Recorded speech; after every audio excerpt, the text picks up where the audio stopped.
following is a CBC Sports presentation. Welcome to New York, specifically Long Island, and the Nassau County Coliseum, the site of the NHL's 35th annual All-Star Game. In any exhibition of hockey skills, the most exciting matchup is shooter versus goalie.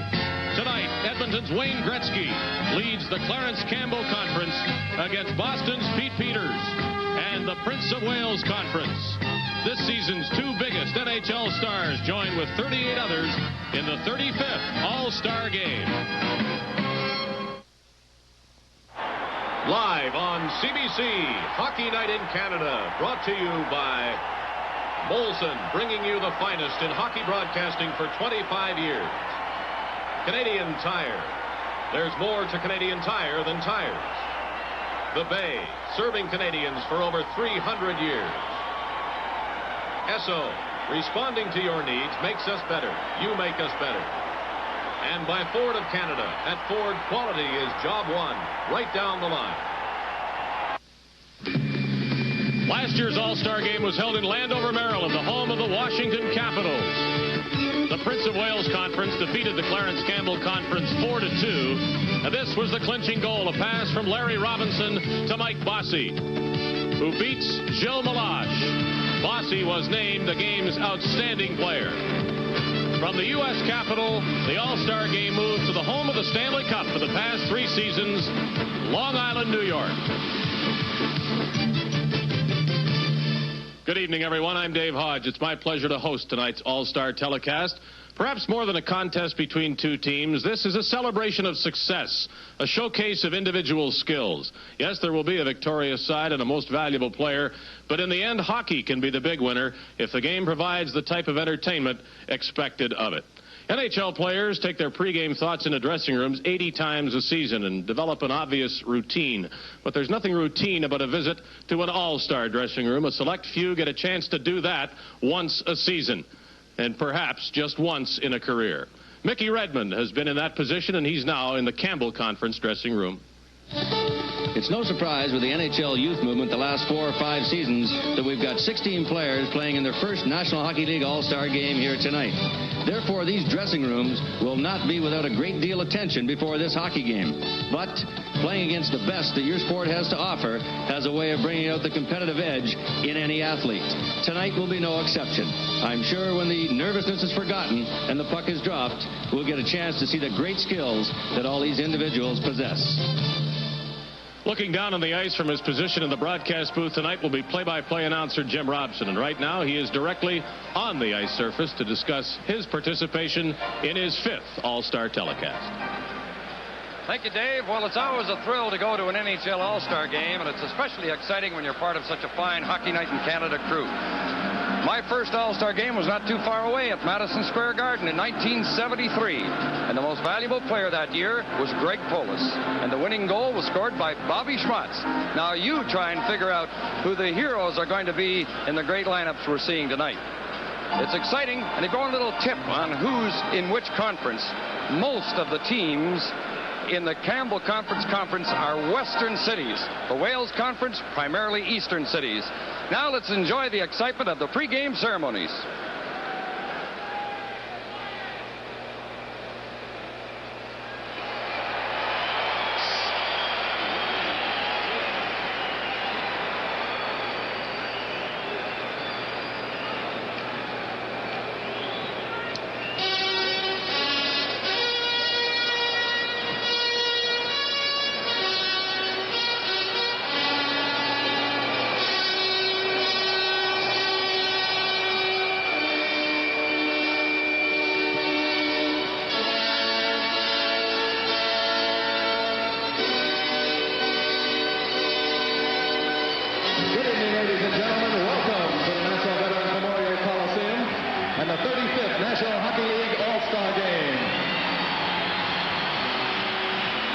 At this time, here to introduce the All-Star players from the Clarence Campbell and the Prince of Wales conferences, the voice of the USA Network and the St. Louis Blues, Mr. Dan Kelly.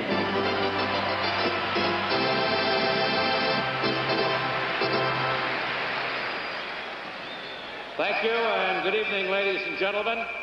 It's my pleasure to introduce to you the stars of the National Hockey League. First of all, the stars of the Campbell Conference, made up of teams in the Norris and Smythe divisions. From the Vancouver Canucks, number 31, goaltender John Garrett.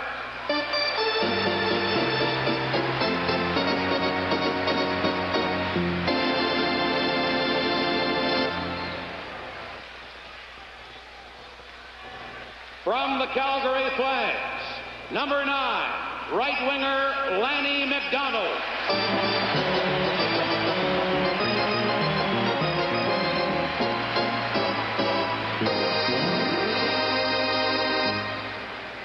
From the Winnipeg Jets, number 44, defenseman Dave Babich.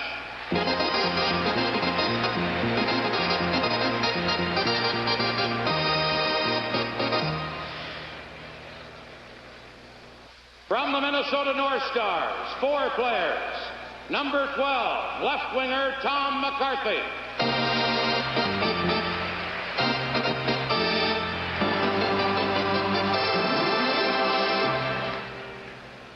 Number 8, center Neil Broughton.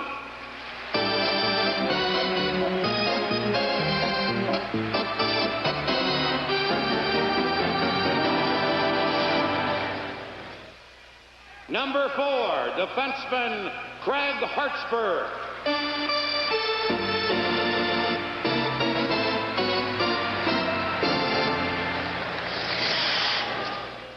Number 19, right winger Dino Ciccarelli.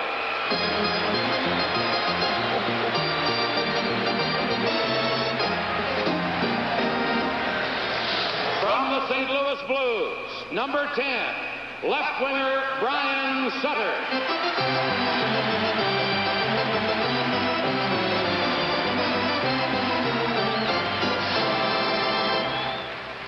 Five members of the Chicago Blackhawks are on the Campbell Conference All-Stars. Number 6, defenseman Bob Murray.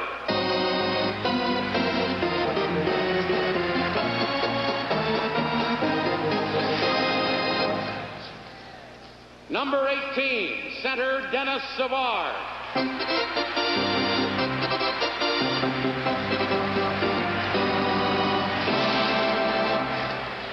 Number 30, goaltender Murray Bannerman.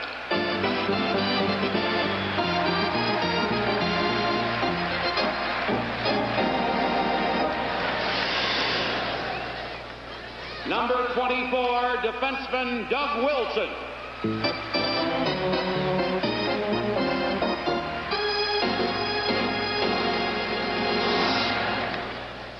Number 20, left winger Al Secor.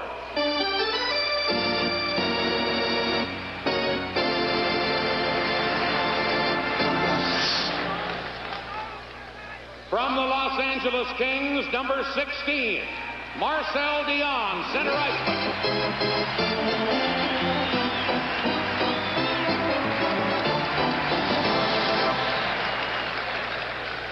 From the Toronto Maple Leafs, number 22, right winger Rick Vile.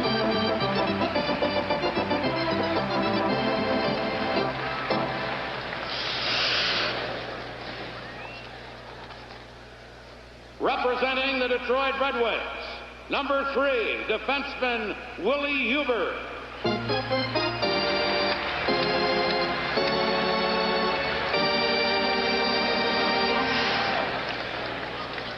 Four players from the Edmonton Oilers. Number 17, right winger Yari Curry.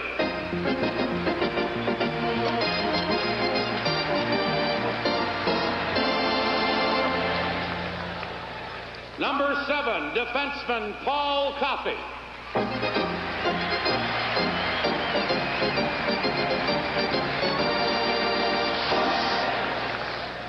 Number 11, left winger Mark Messier.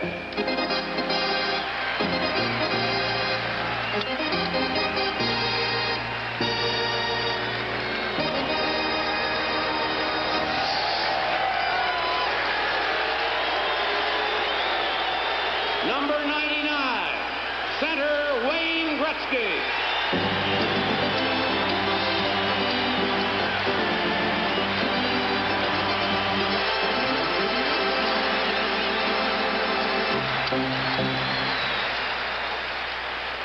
The coach of the Campbell Conference All-Stars in behind the bench from the Vancouver Canucks, Roger Nielsen.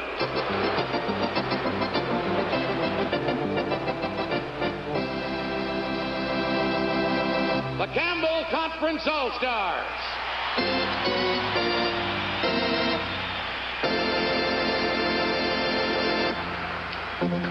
Ladies and gentlemen, please welcome the Prince of Wales Conference All-Stars, players from the Adams and the Patrick division. From the Quebec Nordiques, number 16, left winger Michel Goulet.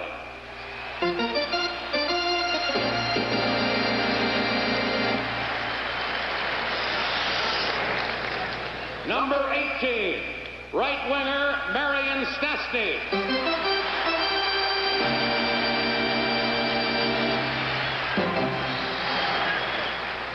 Number 26, center iceman Peter Stastny.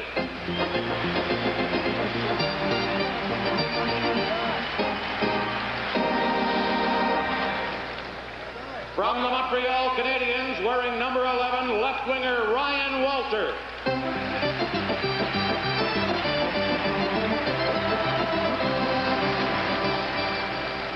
From the Washington Capitals, number 6, defenseman Rod Langway.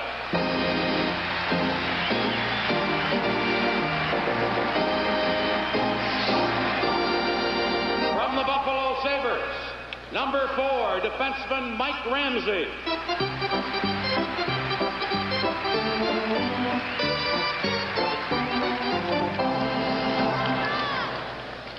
From the Pittsburgh Penguins, number 17, right winger Rick Kehoe.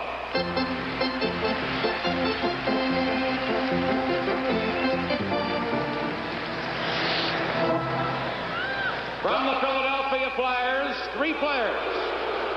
Number 27, center iceman Darryl Sittler.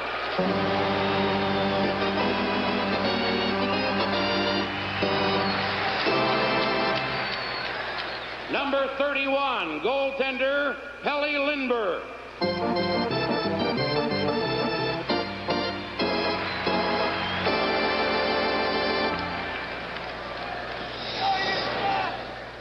Number 2, defenseman Mark Howe.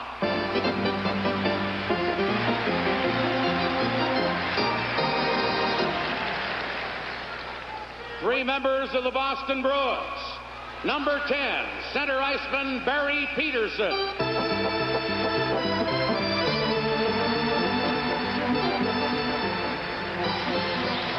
Number 7, defenseman Ray Bourque.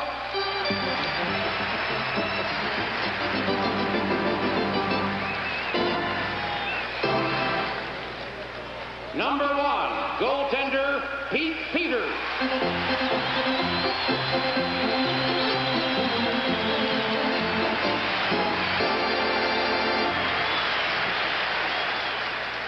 Representing the Hartford Whalers, number 8, center Ron Francis.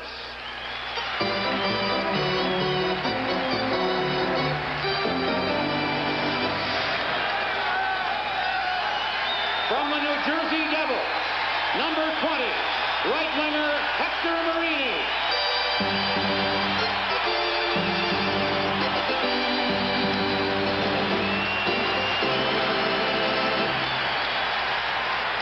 From the New York Rangers, number 12, left winger Don Maloney.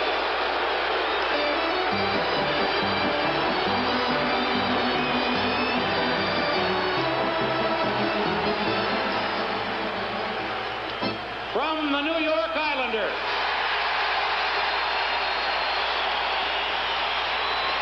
number 28, defenseman Dave Langevin.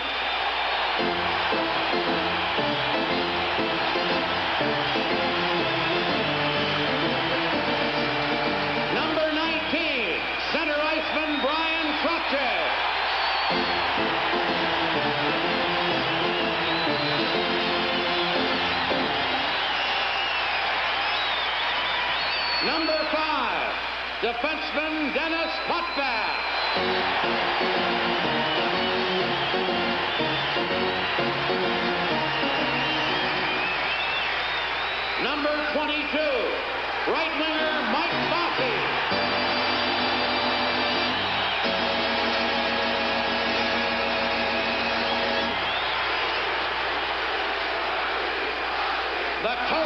the Wales Conference from the New York Islanders, Al Arbour.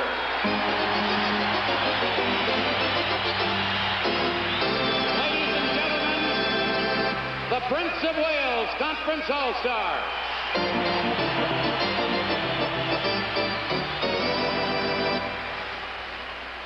To participate in tonight's opening ceremonies, we are also honored to have four of the great names in the game of hockey with us this evening. First, the NHL's all-time leading scorer. This man played 26 seasons in the National Hockey League with the Detroit Red Wings and the Hartford Whalers. One of the truly legendary figures in all of sport, Mr. Hockey, Gordie Howe.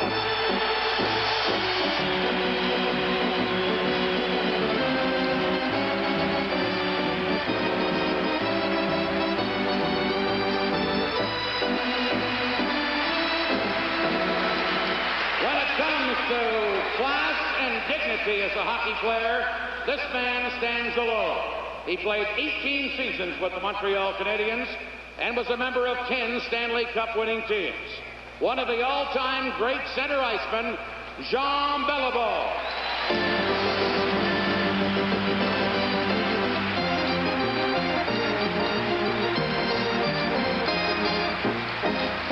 The all-time leading scorer in New York Rangers history. This man was inducted into the Hockey Hall of Fame this past September. He played 16 years with the Rangers. Welcome, Rod Gilbert.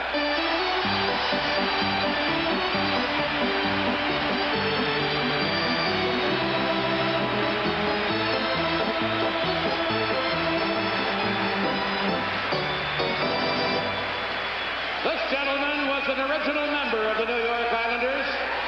He was the team's first captain, played 18 years in the NHL, 7 of those years with the Islanders.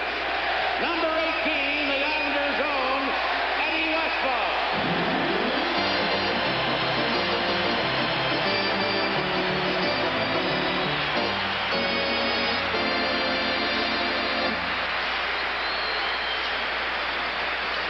Ladies and gentlemen, 4 great legends of hockey.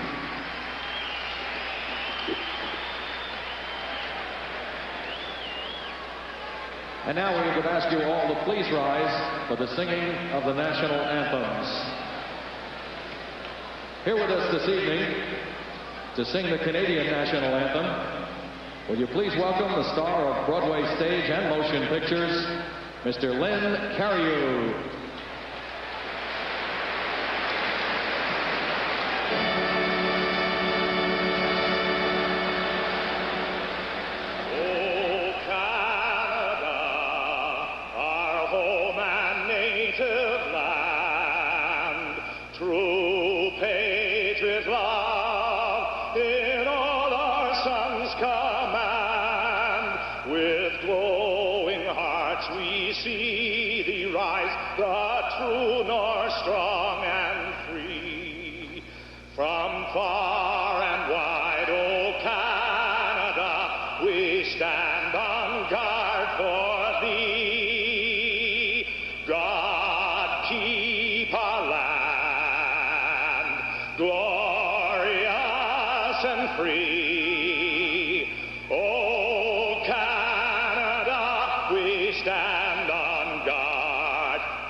And now, to sing the United States national anthem, will you please welcome recording star Laura Branigan.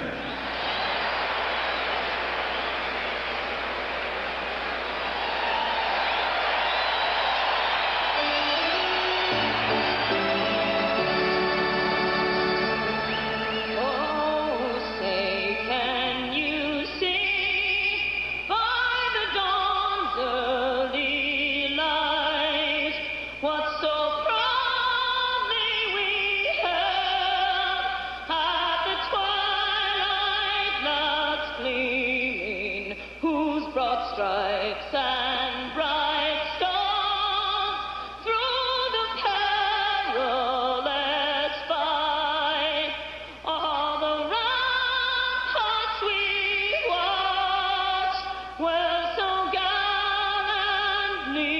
swimming, and the rockets red sail, the bombs bursting in air, gate cruise through the night, that our flag was still there. Oh, say does the star-spangled banner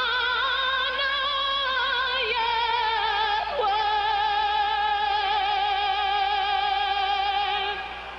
for the land of the free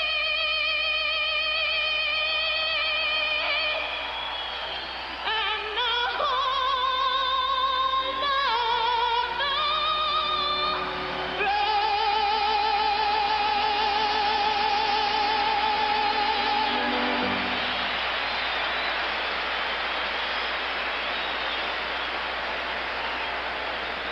Team captain Marcel Dion of the Campbell Conference and Dennis Cotman of the Wales Conference will now skate to center ice for the ceremonial face-off. To perform the ceremonial face-off, we'd like to introduce this year's Lester Patrick Award winner, the president and general manager of the 3 times defending Stanley Cup champion New York Islanders, Mr. Bill Torrey.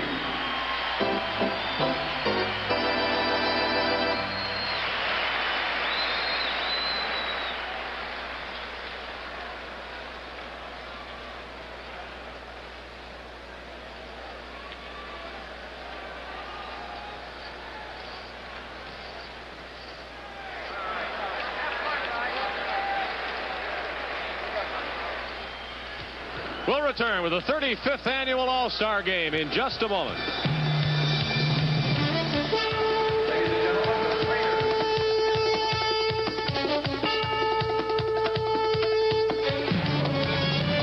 You, Murray Haight of Saskatoon. You wanted to improve your farming.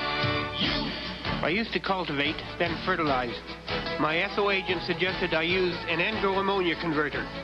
It lets me do both jobs at once, and that saves me time and money. When you want to improve your crops, everyone's better off. Coming through for you makes SO better. You make us better, you do. SO. This is an ordinary sponge. Lots of stores sell sponges. But when you buy one from Canadian Tire, you're getting the very best sponge you can get for the money. Because Canadian Tire guarantees its quality. Now, you might say that guaranteeing an 89-cent sponge is not very important. Maybe not. Except for one thing. Everything I've just said about this sponge can also be said for everything Canadian Tire sells. Everything. There's a lot more to Canadian Tire than tires. Now, aren't you glad I told you about the sponge? Come on, Canada. Beat you at the fair. Housewares Fair at the Bay. It's for people who love to cook. And cooks who love people. We've got everything you need to steam it, slice it, wok it, top it, whip it, flip it, serve it up in style, and save you money. The icing on the cake is value, and that's what's really cooking at the Housewares Fair. So come on, Canada. Meet you at the Bay.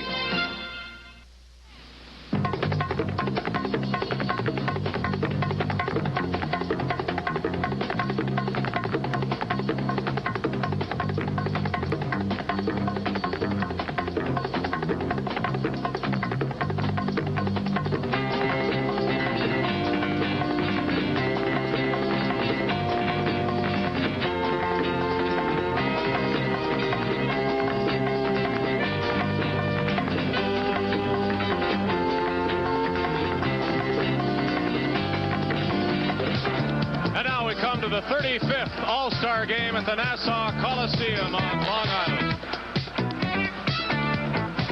The crowd is certainly ready. This is a Prince of Wales Conference crowd, and not only the Islanders make it that way, there's plenty of support for the New Jersey Devils and some for the New York Rangers, despite anything you might have heard to the contrary during the introductions. Now, the officials.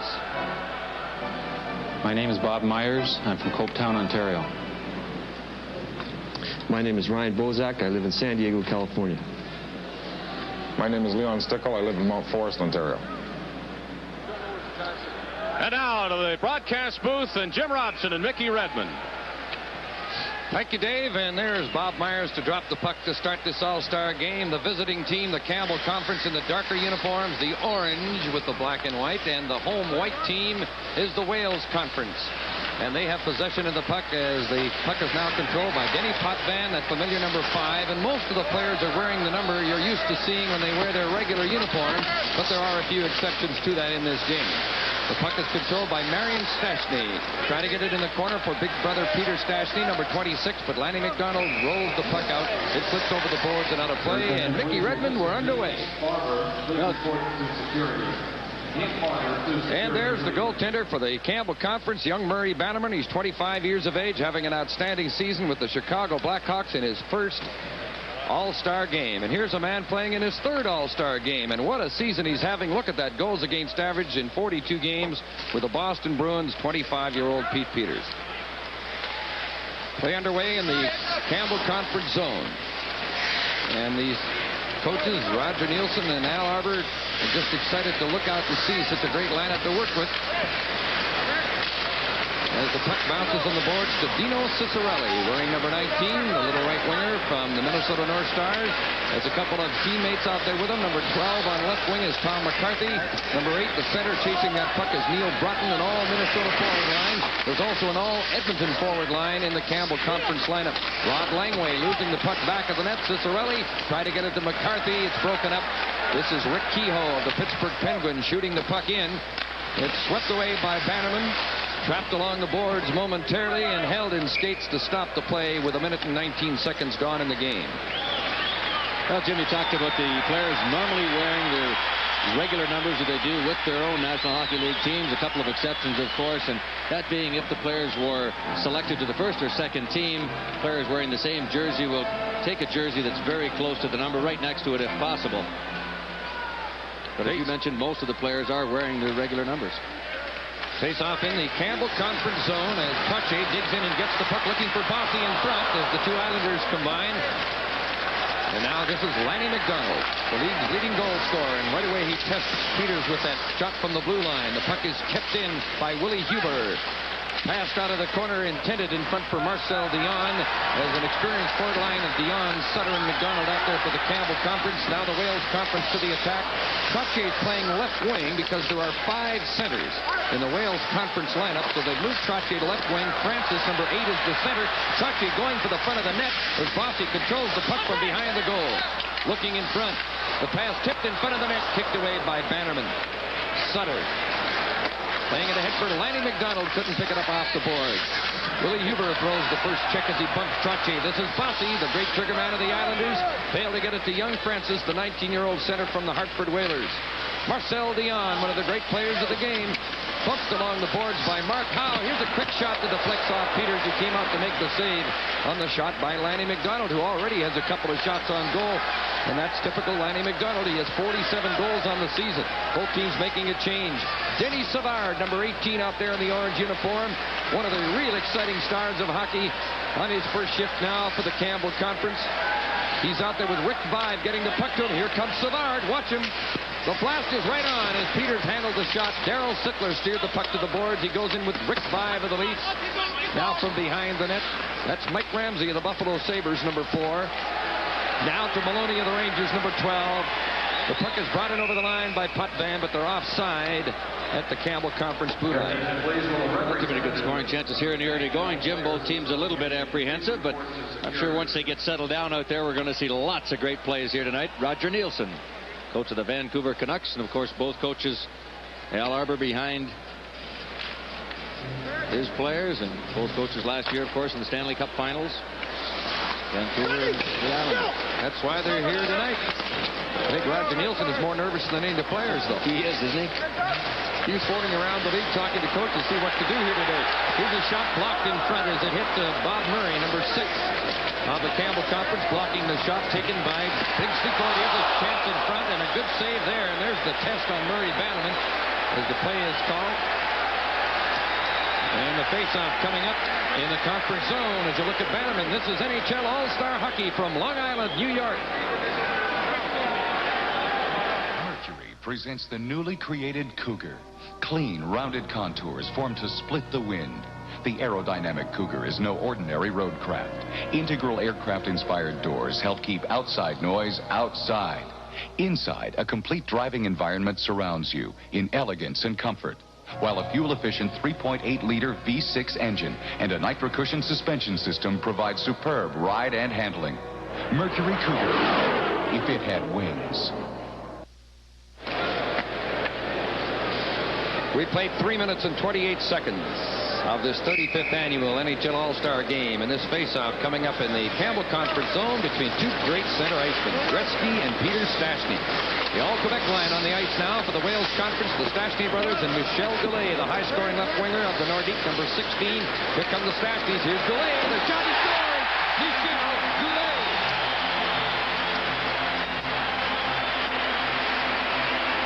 Well, the Quebec connection goes at it again. Goulet having a great season this year with 40 goals already. Takes a pass from Peter Stastny and beats Murray Bannerman low to the glove side. And came out of the corner of a scrappy bunch of play over there. And Messier, the puck taken away from him. There's Stastny with a little back pass. And you see Bannerman, I think he was screened, Jim, partly on the play. Good shot by Goulet. That's why he's got 40 this year already. The Wales Conference goal. 3:41, the time of the goal. From the Quebec Nordiques, Langway's long shot handled by Bannerman. The score now 1-0 for the Wales Conference, the home team in the white. And here comes Wayne Gretzky moving in on Ray Bork. Gretzky passing it in front. Oh, it's hit just wide by Messier. The all-Edmonton line up front now for the Campbell Conference as the puck is rolled in front. Mark Messier from the corner out there with Curry and Gretzky. Messier from the corner with the puck. Trying to slide it towards the point man, moving in and out comes the Wales Conference. Marion Stastny, number 18, moving in with the puck. Last possession, and Hartsburg gets it ahead to Yari Curry, the great two-way player, the Oilers, certainly one of the best two-way players in hockey. Number 17, Yari Curry, in the orange sweater of the Campbell Conference. And the Wales Conference with an early 1-0 lead on Goulet's goal. Gets possession of the puck as they're on a line change. Langevin centering the puck, and it's tipped away. Taken to the boards by Tom McCarthy, number 12 of the North Stars and of the Campbell Conference. Trying to get it to Babbage. Dave Babbage, number 44, the big defenseman of the Winnipeg Jets. Joined by Willie Huber, who's even bigger. 6'5". Look at the size of those two kids. Huber, number 3, Babbage, number 44, in the orange sweaters of the Campbell Conference. There's another big boy with the puck now, Dave Langevin of the Islanders. Sliding the puck down the ice, but it went off the skates of the play continues. We just passed the 5-minute mark. It's 1-0. Goulet scoring the goal at 3:41. Willie Huber of the Red Wings from back of the net. Now they start out. This is Ciccarelli tipping it in. Swept today by Langevin. Babbage gets possession, has to wait for his mates to get on side as he's pinned by Ryan Walter. Now it's Mark Howe with the puck. To Langevin. Big youngster from Minnesota, putting the puck into the zone of the Campbell Conference. The puck banked off the boards to Barry Peterson. Fine center iceman of the Boston Bruins. His pass is intercepted. Now Ciccarelli playing it back to Willie Huber. The only player in this game who was born in Germany, but Hamilton, Ontario, his hometown. As Huber shoots the puck in, Potvin goes to it there. Sliding it, intercepted at the line, and the shot by Wilson goes high. Doug Wilson fired from the point. Battle for the puck, Lanny McDonald from back of the net. Still digging for the puck. Tied it near the corner, banked around on the boards. Now it's brought up by Potvin. He's got Trottier, his Islander teammate with him. The pass to Trottier, centering it. There's a trip in front of the net. Looks like Sutter might get the first penalty of the hockey game. Certainly a penalty called on the Campbell Conference All-Stars. And Peters' squad will go on the power play. Tonight's game is coming to you from the Nassau County Coliseum on Long Island. Why don't we discuss it over a beer? You gotta have heart. You gotta have heart. Miles and miles and miles of heart. Miles of heart. If you're gonna brew a beer with great taste, there's only one place to start. Molson Light has got heart. It's got heart. Molson Light has got heart. Join the movement for Molson Light. Well, Bob Myers not given much chance here to do anything else but call a penalty. Sutter hauling down Ron Francis as he broke into the zone in front of Murray Bannerman. And Brian Sutter, there you see him taking the feet from under Ronnie Francis. And the Wales the first power play opportunity. And their power play, as you look at Ron Francis, the 19-year-old, who's from Sault Ste. Marie, Ontario, kicking this face off. Out there in a line with Bossy and Trottier as the puck goes out of play. And the point man, Bork, number 7. The great trigger man of the Islanders, Mike Bossy. The other point, Denny Potvin. It's not a bad power play. Not bad at all, Jim. Normally in an all-star lineup, the coaches will just put out the next line that's there. They really don't have a lot to pick between because they're all great players. And they'll just throw out the next threesome and defensive pair that's there to go on the power play.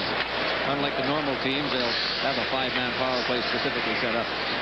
Bork, number 7 with the puck to Bossy. Potvin's at the right point. Waiting for Bork. Slap shot went wide as Bannerman went for the puck, but it was off the target. Controlled by Francis. Now behind the net, Trottier to Bossy, hit the post.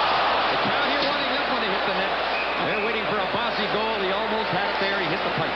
Well, that was a typical Bossy-Trottier combination. Boy, you could just hear this building up on the edge of the seats as Bossy ripped it off that right goal post. Next to Bannerman. Look at the setup by Trottier. There's Bossy in his usual spot. He drilled it off that right post. Boy, oh boy. They're used to seeing that in this building, Jim. Well, he has 34 go already. in the net, not so many times hit the post, but go in. That's right. I'll tell you. He's had 2 goals in All-Star competition. That was last year when he was the MVP in Washington. Wayne Gretzky out there killing the penalty, and of course he does a lot of that for the Edmonton Oilers too. And I was a threat to score while his team is shorthanded. As Gretzky picked that puck right out of the air. Like those skills. Gretzky's pass for Messier tipped away, and Mark Howe lost the puck to Mark Messier. Messier and Gretzky killing the penalty with Hartsburg, number 4, on defense. And the other defenseman is Paul Coffey of the Oilers. Now they change on the move with 1 minute gone in the penalty to Brian Sutter. It's Brian of the St. Louis Blues, of the Sutter boys, playing in this All-Star game. He's serving a penalty right now. Marini centering the puck. Bannerman down, is able to cover it up as Hector Marini threw that pass out in front. Murray Bannerman, perhaps fortunate to grab that puck. Hector Marini of New Jersey Devils, of course, got a rousing ovation here when he was introduced. Ex-New York Islander sets up Darryl Sittler, who's having a great season for Philadelphia.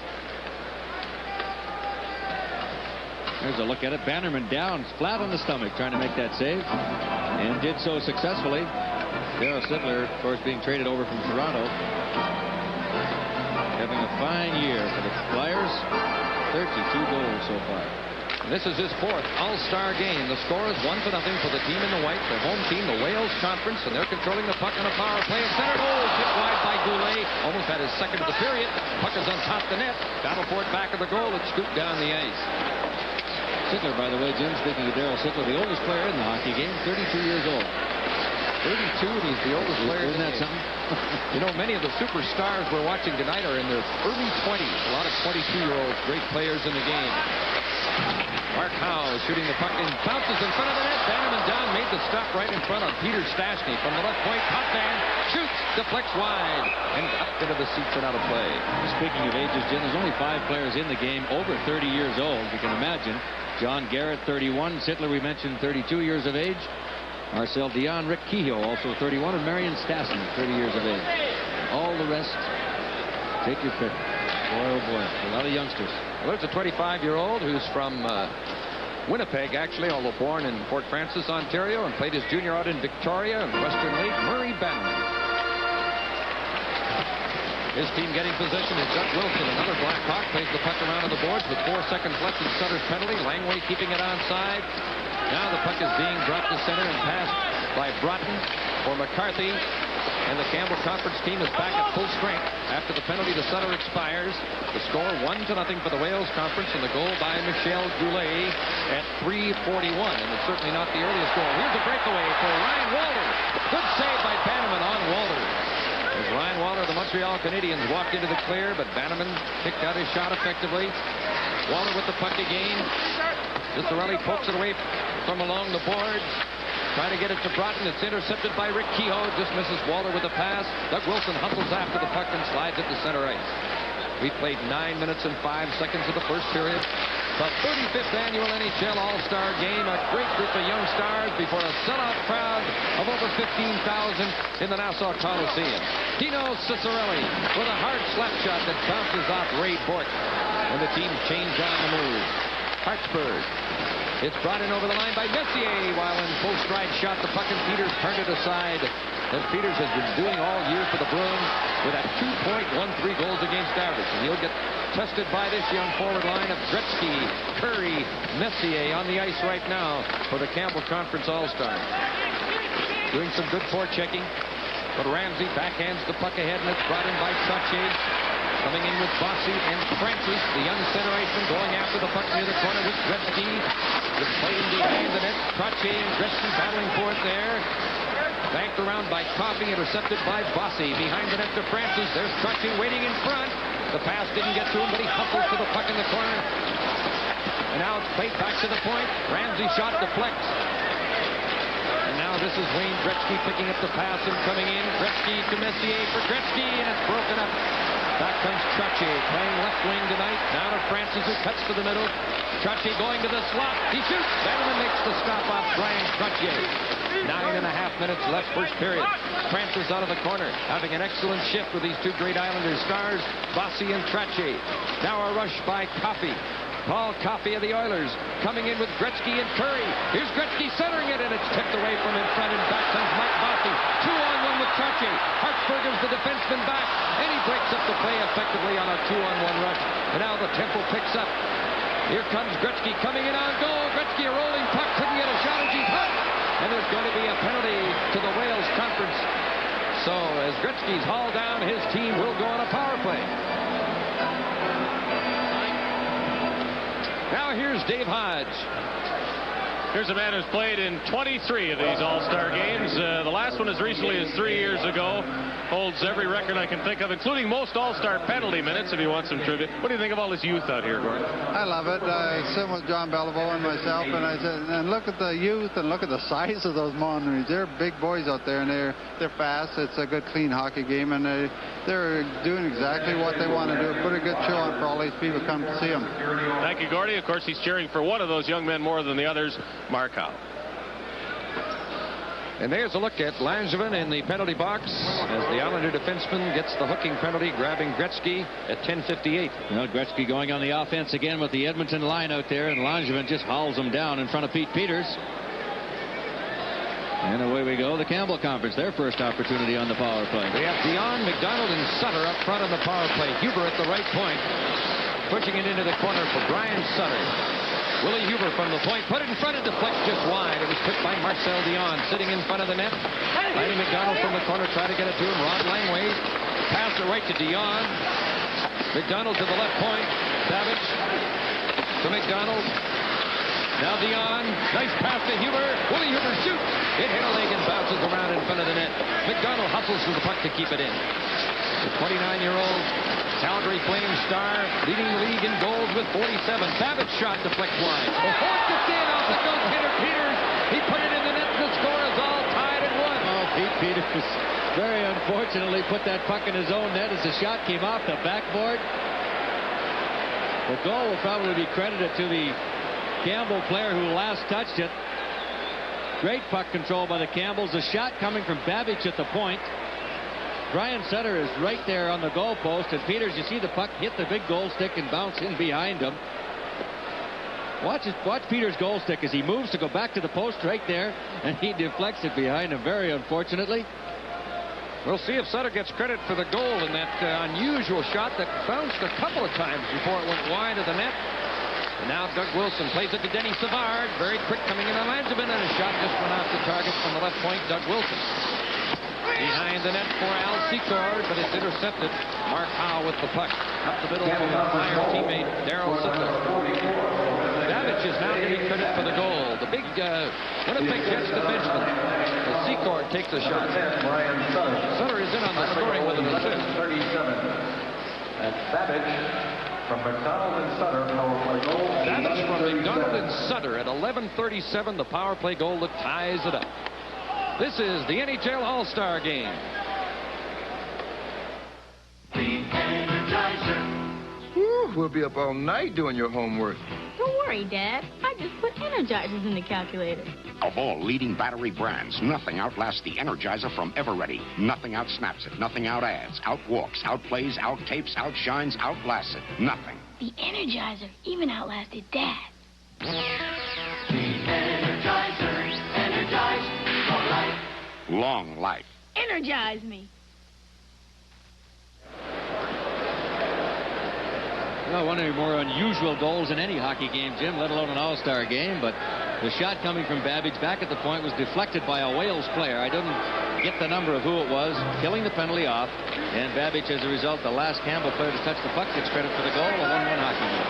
It's a power play goal as Langevin was in the penalty box. Babbage, his first all-star game, and of course his first all-star goal. The same can be said for Michel Goulet, who opened the scoring.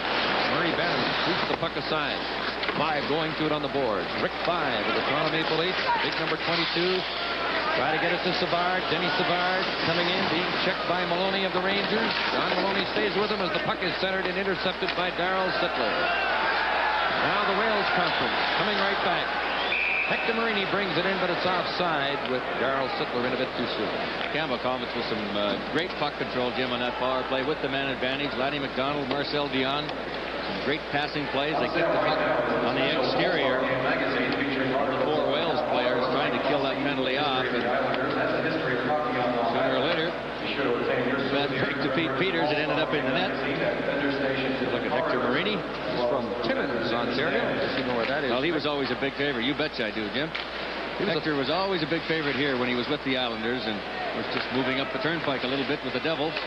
Devils kind of took a bad time here at the dinner last night, didn't they? They got over a little bit. They were centered a few jokes. I tell you, they're a working team. Every night they work hard. Goulet coming in. Now to Marion Stastny. Back to Goulet. There's Peter Stastny in front. Marion Stastny. Oh, they threw that puck around. Didn't get it. A shot out of that. Fine passing in the attacking zone. Hartford chasing the puck. Marion Stastny going in after it. This is the third all-star game for Peter, but the first for Marion of the great Stastny family from Bratislava, Czechoslovakia. And now to play offside at the Wales blue line with 6:31 left in the opening period in a 1-all tie. Well, isn't it great to watch them pass the puck around? The 3 of those guys work so well together. The Stastny brothers, of course, playing together on a line with the Nordics.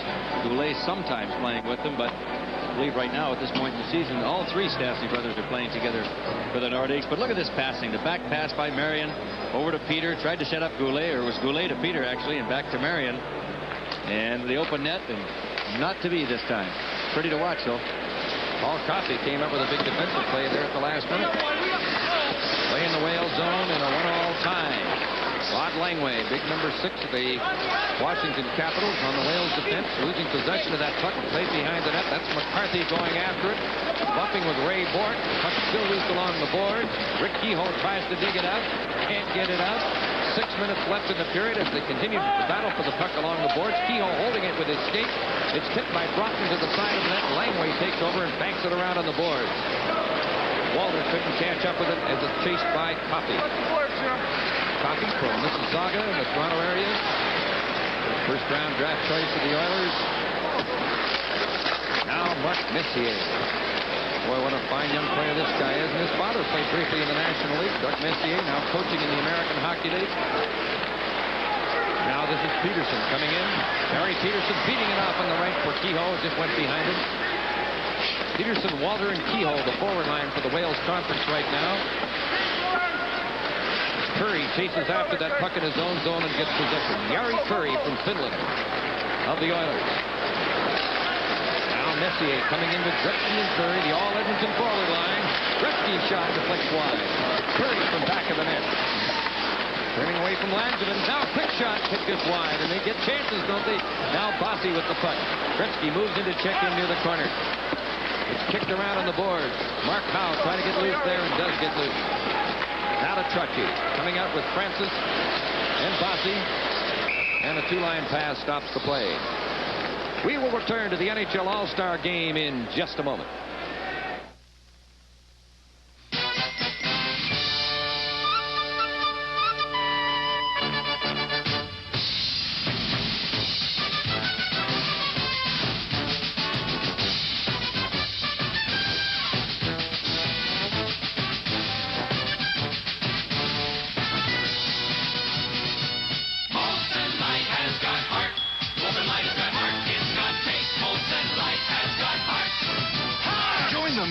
to Molson Light. Well, Jim, you can see them starting to loosen up a little bit out there. The players getting a feel for it and playing with some strange mates in a couple of situations. You mentioned the Edmonton line is intact and the Minnesota line, but once they get a better feel for it, you'll see a lot more wide-open hockey, probably more so in the second and third periods as well. This line of Bossy, Trottier, and Young Francis at center ice has had an excellent first period. Hasn't been too much hard news out of the meetings conducted with these All-Star games. A lot of speculation, of course, about franchises, particularly St. Louis. But the NHL governors have taken the Saskatoon issue off the agenda at these meetings and at their next meetings as well. And the speculation is they're attempting to come up with new buyers to keep the Blues in St. Louis. What do you think about the Russian rumor? Well, the speculation, Alan Eagleson states he has documents now that could lead to the drafting of experienced Russian hockey players maybe as early as next season playing with NHL teams. Wouldn't that be something? 4:28 left in the first period in a 1-1 tie. Goals by Michel Goulet and Dave Babbitt, both playing in their first All-Star game. Bob Murray putting the puck to the Wales zone. Cleared back out by Langevin. Trottier try to get it to Francis. Now it's controlled by Dion. To McDonald. Sutter, the third man of the line. As the puck is loose, picked in by Bossy. Bossy turning away from Doug Wilson. Bossy played it to the point. The shot hit a leg and went wide as Mark Howe shot on the right point. Brian Sutter along the boards, flipped the puck and went up in the air. Trottier knocks it down, bumped to the ice by Sutter. Quick shot wide of the net. From behind the goal, Bossy makes a neat move by Wilson. Centered it. Well, and it's kicked just wide by Ron Francis. What a period Bossy's having. He knows the rink pretty well, mind you. The play is in the the Campbell Conference zone, and they finally get possession and come out. This is Brian Sutter coming in with Lanny McDonald as they dump the puck in and go on a line change. And the crowd applauds Bossy going to the bench after that great move by Wilson back of the goal. Bannerman handling a long shot. Leaves the puck, then dumps it on the boards to Al Secord from Sudbury, Ontario. Now to Coffey. His pass intercepted in a 1-all tie. The Wales Conference getting possession. Loose at the line, now controlled by Coffey. Passes on the left wing to Secord, coming out with Vive and Savard. Secord for Savard in the corner. Potvin goes after the puck, pokes it loose. Secord picked it up. Now Savard, Denny Savard from back of the net. Very quick. Trying to center the puck. It's held by Pete Peters by the post to stop the play. This is the NHL All-Star Game from Long Island, New York.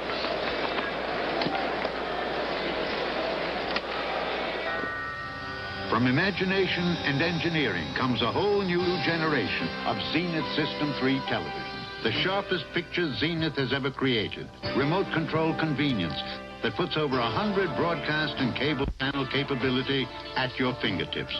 And handsome new contemporary cabinet designs. New Zenith System 3. Part of the new generation from Zenith, where the quality goes in before the name goes on.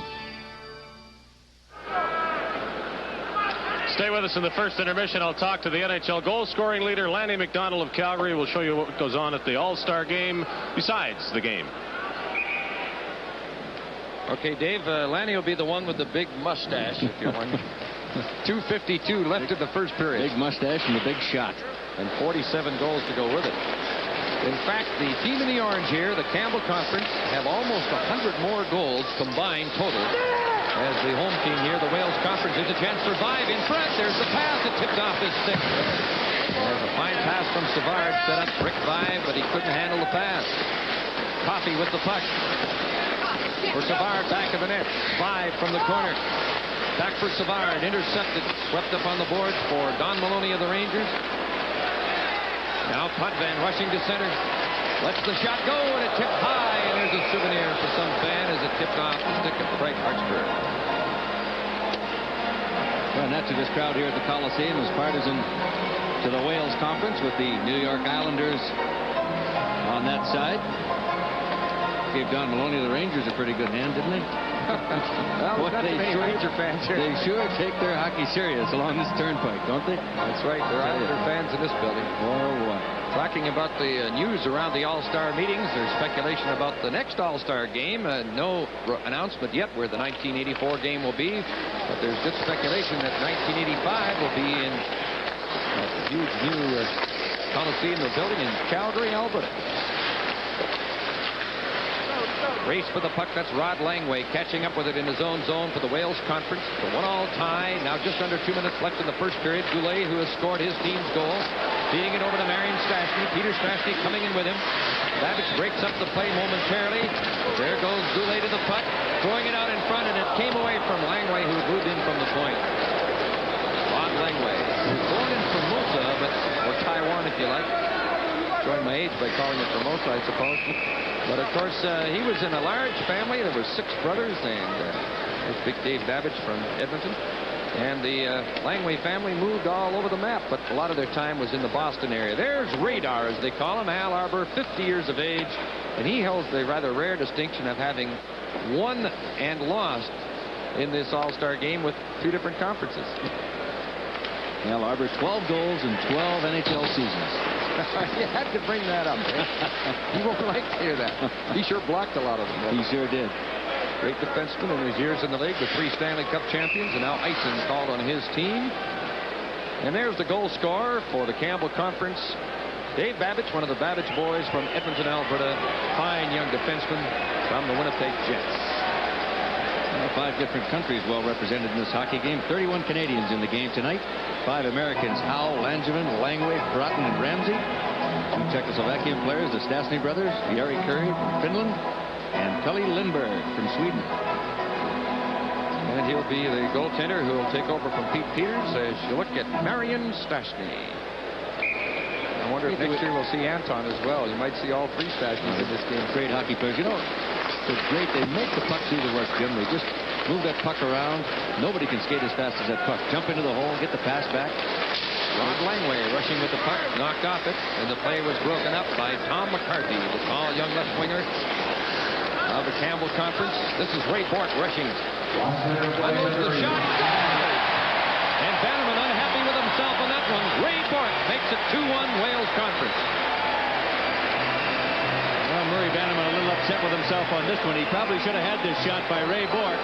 Although Ray Bourque can fire the puck, he really didn't have any business scoring from over here. A very average play as Huber forced him to the outside.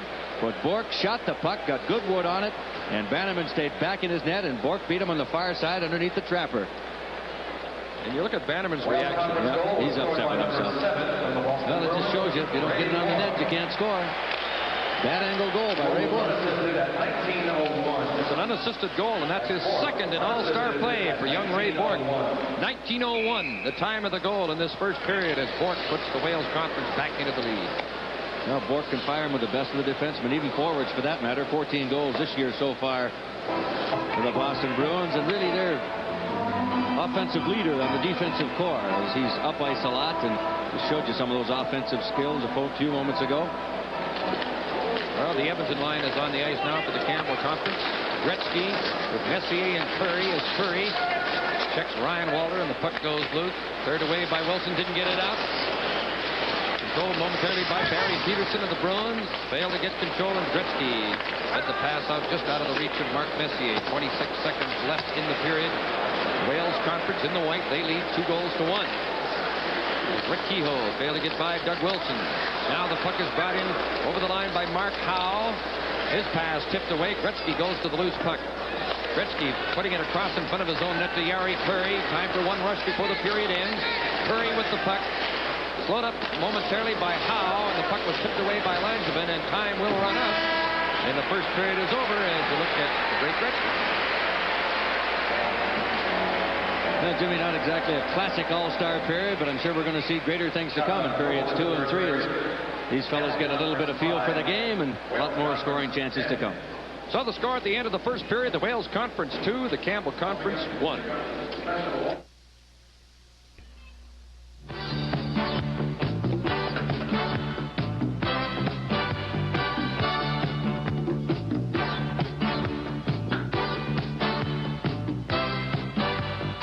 Michel Goulet and Ray Bourque have scored for the Prince of Wales Conference. Dave Babbage for the Campbell Conference. 2-1 at the end of one period in this 35th All-Star game. And here is the NHL's goal-scoring leader. His next goal, his 48th, will mark a career high for Lanny McDonald. He will pass 50. He leads Wayne Gretzky. What does all this mean to you? Well, it means more than anything that I've had a lot of help from my teammates, and I really appreciate it. Now, Lanny, come on. Now, don't be so humble. I mean, this is a fantastic season and, better than you've ever had before. I mean, within yourself, what does it mean? Well, it feels very good. I think I always felt I could score more goals, but more than anything, you need a couple good hockey players to get you the puck all the time. I've been in the right spot at the right time, but they've fed me the puck, and it's just been a very good year, and hopefully it'll keep going. All right. Is there any sort of a number that'll satisfy you? Do you look that way? I mean, 50 used to be magic until Gretzky scored 92, but 50 still magic for you? Oh, definitely. I think anytime a person can score 50 goals in the NHL, it's a very nice and special moment. Granted, he did re-rate the record book, but not very many people have got over the 50 mark, and it'll be nice when I get there, but I'll take them one at a time. This is your third All-Star game. The game is one thing. There must be a lot of fun that goes with it. Well, naturally, first of all, you get a chance to play with a lot of people that you've admired through the years, and it's a dream come true. And secondly, it's a break in the season, which is very long, and it comes at a time, I think, that we all need it. So people are calling the Campbell Conference the underdogs, and with some validity, perhaps there aren't as many good, solid teams in your conference as there are in the other. But looking out on the ice tonight, I don't know how you'd declare a favorite, looking at the individuals. Well, we like to be considered the underdog. That kind of gives us the edge. If we lose, we don't have really anything to look back on. But if we win, we can say that we beat the people that were supposed to be the best. We don't really feel we're underdogs, and we're out to prove it tonight. Speaking of proving things, there's 7 Canadian-born hockey players out here tonight who were on Team Canada 81.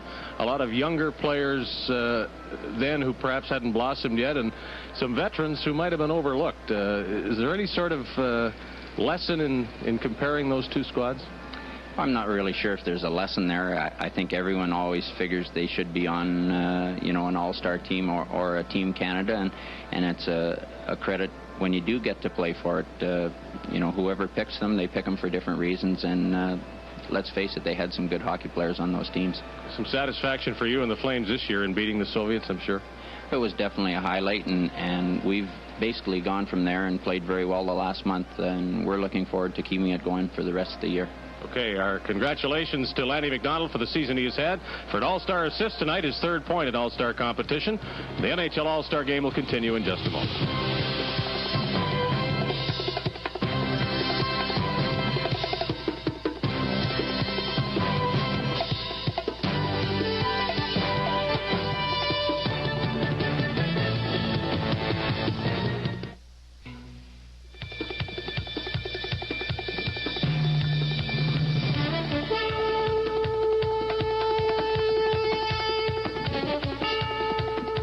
Schedule took a brief pause on Sunday, and a lot of activities have been crammed into these past 2 days, all leading to this NHL All-Star game. The events at the All-Star break have become as traditional as the All-Star game itself. Yesterday's festivities included governors' meetings and the introduction of the All-Star teams to the local and national media. The press conference allows reporters to meet hockey's greatest stars in an environment other than that of a hockey arena.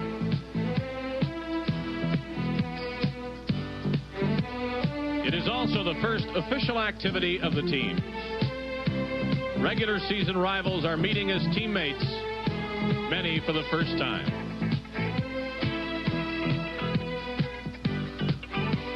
Meanwhile, down the hall, the NHL Players Association is convened for its mid-season session. Under the watchful eye of Executive Director Alan Eagleson, the topics discussed included the pension fund and items that had been shelved since the last Players Association get-together in June.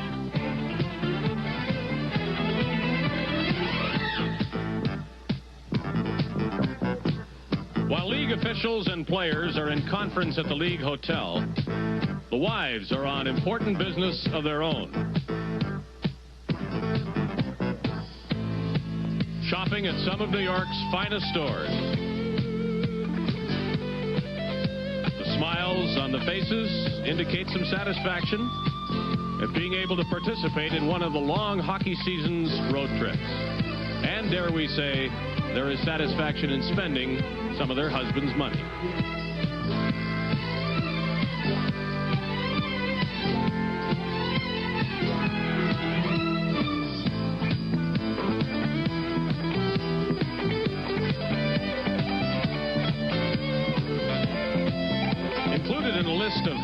people, a group from Saskatoon. While not the official franchise group, representatives of both the city and the province are here just to tell the world about Saskatoon and its interest in hockey and its wish to get an NHL franchise.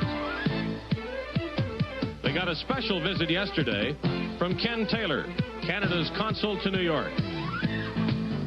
In return, Taylor became an honorary Saskatchewan Blue.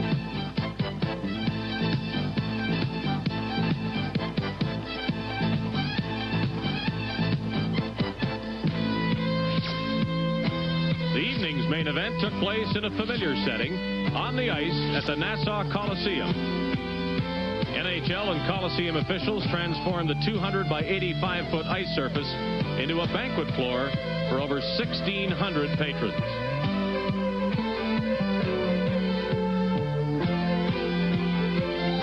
For the third consecutive year, the proceeds of the dinner went to the Juvenile Diabetes Foundation. The Master of Ceremonies was right at home at the Nassau Coliseum. Islanders play-by-play announcer Jakes McDonald.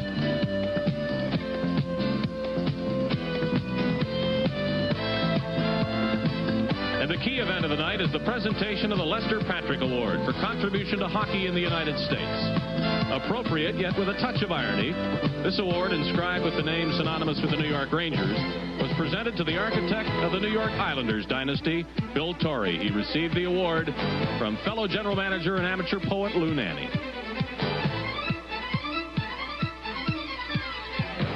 You're going to get out of me tonight is that I will attempt to keep my remarks to some degree of brevity, hopefully intersperse it with a small degree of levity.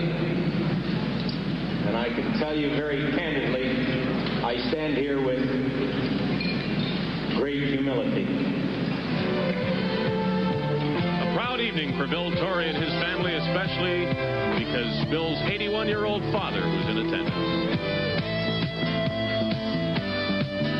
To finish the evening, Anne Marie.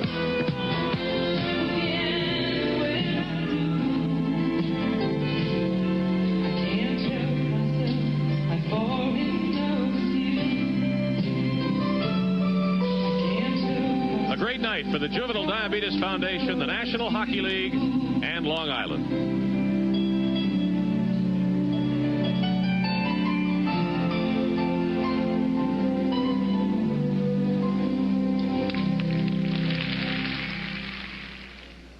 A lot of young NHL players participating in the All-Star festivities for the first time, and that's only natural with so many young players dominating the NHL rosters these days. In a moment, we'll return with our salute to the young NHL stars. Live on CBC, this is the NHL All-Star Game.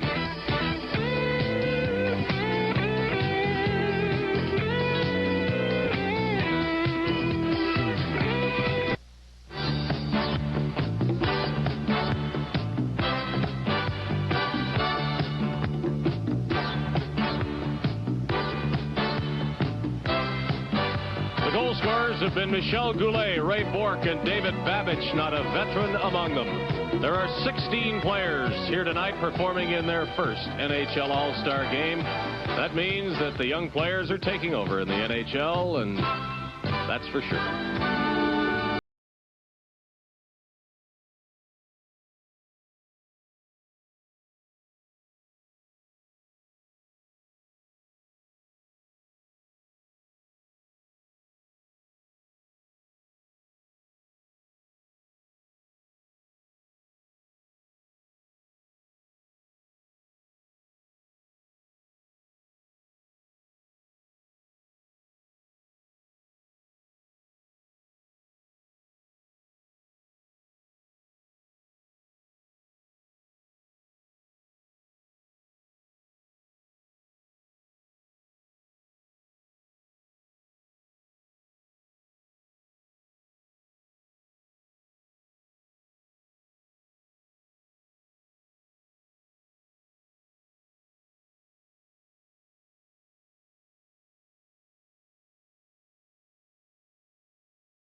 The dream of Jim Robson and Mickey Redmond is to get the second period started, and they're still young enough to get their wish, too. Let's go to the broadcast booth.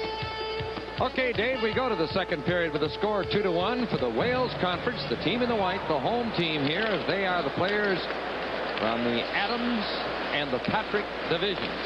Primarily eastern cities. I think I can say all eastern cities. The team in the orange, the visiting team, the Campbell Conference, players from the Smythe and Norris divisions. With the exception of Detroit and Toronto, all Midwestern or Western cities. Play now underway in the Wales zone. Goulet would open the scoring in this hockey game. Putman back of his own goal, getting control of the puck. Around on the boards for Marion Stastny. As the French connection, you might call it, the Czechoslovakian connection with a high-scoring French left winger. The Stastny boys and Goulet from the Quebec Nordiques on the ice as Putman shoots. Picked out by Murray Bannerman. Marcel Dion. Brian Sutter bringing it in with Lanny McDonald. Sutter going for the front of the net with the pass. Went off Putman, a hard shot, kicked away. Chance right in front. Flipped off the goaltender Peters, who covered the short side. Marcel Dion lets it go. Stopped by Peters. Doug Wilson shoots. It's blocked and covered up down on the ice. And it was Mike Ramsey who blocked the shot. Great. Well, in the first goal of the hockey game, Michel Goulet's first All-Star goal, assisted by Peter Stastny. The Babbage goal, that strange one that was tapped in by Pete Peters' own goal stick, his first All-Star goal. McDonald and Sutter got assists, and a power play goal it was, and then Bork's goal unassisted, his second All-Star goal. Craig Hartsburg down very dangerously in front of a shot by Doug Wilson, who can fire him with the best of them. Talk about Ray Bork's shot. Wilson last year with Chicago, 39 goals, Norris Trophy winner. And Hartsburg put his head in front of that. They can all shoot in this game. You bet they can. Including that guy with the puck, Rick Vide. In comes Denny Savard. Vide breaking in on the right wing, and the pass just failed to get through. Savard, Secord, and Vide now for the Campbell Conference. Vide getting the puck. Pass right back to him. Vide with a slap shot. There's that hard shot. A good save by Peters. A blast by Wilson, and Peters got a piece of that one. The Temple picking up here at the start of the second period. Savard from the corner, reaching in number 28 in white there is Langevin. This pass intercepted by Secord. He's checked off the puck. Now it's Mark Howe rushing to center. Pass by Ryan Walter in front. Tipped off the goaltender as it was stopped by Bannerman. And that fine rush by Walter with Mark Howe. We played just over 2 minutes of the second period. It's 2-1 for the Wales Conference, the team in the white. Craig Hartsburg with the puck. With the Minnesota North Stars, the same team well represented here. Savard moves into check. Howe or Bork passing the puck ahead. Shot into the Campbell zone and stopped the net by Murray Bannerman. Well, Secord, his Chicago teammate. Denny Savard starting away as Pache slows him up. Ray Bork, who has scored one of the goals. Here's Mike Bossy, shot right on, and Bannerman with it back in the net there, but handled that hard shot by Mike Bossy. And the fans here in Long Island anticipating a Bossy goal every time he winds up with that great shot. Now the side of it, Pache tried to center it for Francis all alone in front. The play was broken up. Bork chasing the puck. Secord checking him. Took him off it. In comes Broughton. Neil Broughton moving in on goal. Backhanded it. They score. Dino Cicerelli. What a play by Neil Broughton. Dino Cicerelli, who's been having all kinds of problems lately scoring goals. Well, he'd love to take a bunch like that as Neil Broughton made a super back pass over to Cicerelli, and all he had to do was dump it in that open net behind Pete Peters, and watch the little guy. The back pass right on the stick of Cicerelli, and of course Peters out of position having to watch Neil Broughton, had no chance on the play at all. For Dino Cicerelli, that's his first All-Star goal, and he's playing in his second All-Star game. Great pass from his Minnesota teammate, Neil Broughton. Al Secord gets his second assist. He started the play just outside the blue line. Cicerelli, Broughton, and Secord at 3:01 of the second period, and it's tied up again at 2. Darryl Sittler coming in, dropping it to Marini, a shot right on, and Bannerman picked it off and starts up and covers up the puck as he grabbed that puck and held on. This is the NHL All-Star Game from Long Island to New York. In Investing in Norman Wells, the Arctic, is just the beginning. We need to put Esso's money to work. To keep us healthy. To plan our camp. To cook our meals. To deliver what we need. If it weren't for all of you, Esso couldn't come through the way we do. You make us better, Esso. There you're looking at Dino Cicerelli, second man to score for the Campbell Conference from Sarnia, Ontario. He's 22 years old, and he was signed as a free agent as Lou Nanne took a chance on a young fellow who had a badly broken leg in junior hockey. And Dino's fought off that serious injury to come on and be one of the stars in the National Hockey League, a great goal scorer. Here's a chance in front. Saved by Bannerman on that shot by Sittler. Shot from the left point, hit Bannerman, and he grabs the puck and holds on. As the shot from the left by Craig Hartsburg was right on target. Well, Lou Nanne like to take more chances in the Cicerelli case. As we look at the goal again, Broughton again over to Cicerelli. Well, Dino Cicerelli last year, 55 big goals for the North Stars. And what a find he is, Jim. Now he goes to that bench, patrolled by Roger Nielsen, the coach of the Vancouver Canucks. Al Arbor coaching the Wales Conference, the Islander coach. In a 2-2 tie, Mark Messier racing after the puck, bumping with Mark Howe, who takes control. Here's a quick break for Goulet. Goulet right in. Bannerman stopped at the rebound. Shot wide. Peter Stastny missed that great chance. Peter Stastny with a great chance on Goulet's rebound. Pete Stastny from the corner. Goulet going in after the puck. It's played around down to Marion Stastny coming around in front. Watched by Gretzky. Staying with him. Marion Stastny centering it is tapped away by Babbitt, who broke up the play. Willie Huber in possession now. It's a 2-2 tie. Mark Messier couldn't get to the pass. Stastny brothers and Goulet. It's been a great line tonight. And not surprisingly, so much talent from that high-scoring Nordique team. Now the Edmonton line coming out for the Campbell Conference. Wayne Gretzky coming in with Curry. There's Messier going for the net. Pass came to Babbitt. His shot whistles wide. Mark Howe putting it off the boards, and it slides out. 5 minutes gone. Second period. 2-2 tie. Remember, if the game is tied, they do play overtime now in the All-Star game. Mark Howe centering the puck, and it's tipped away in front. Marcel Dion coming out. He's got Curry breaking with him on the left as they're in the middle of a line change. Pete Peters out to control the puck for Dave Langevin. To Marion Stastny. He's 30 years of age. Brother Peter is the same age as the number on his sweater, 26. Peters on the boards for Ryan Walters. Bumped in there by Bob Murray. There's a chance for Marcel Dion controlling the puck. Bob Murray from the right point. High off the glass. From behind the net, Mark Howe having a long shift, and he's had that puck a lot of the time on it. As he does when he's playing for the Philadelphia Flyers wearing the same color uniform. Well, Howe has really helped the Philadelphia defense over there. That club having a super season. Bob McCammon on the bench. Howe has really bolstered that defensive core for Philadelphia, and of course, getting great goaltending as well. Rick Kehoe, hard pass tipped off the stick of Brian Walters. Barry Peterson after the puck behind the net. Wilson takes over there for the Campbell Conference. It's a 2-2 tie. With the long pass, Mrs. Lanny McDonald might be a rare icing call. Here's Fort gets to the puck. Icing is called on the Campbell Conference. Live on CBC, this is the NHL All-Star Game.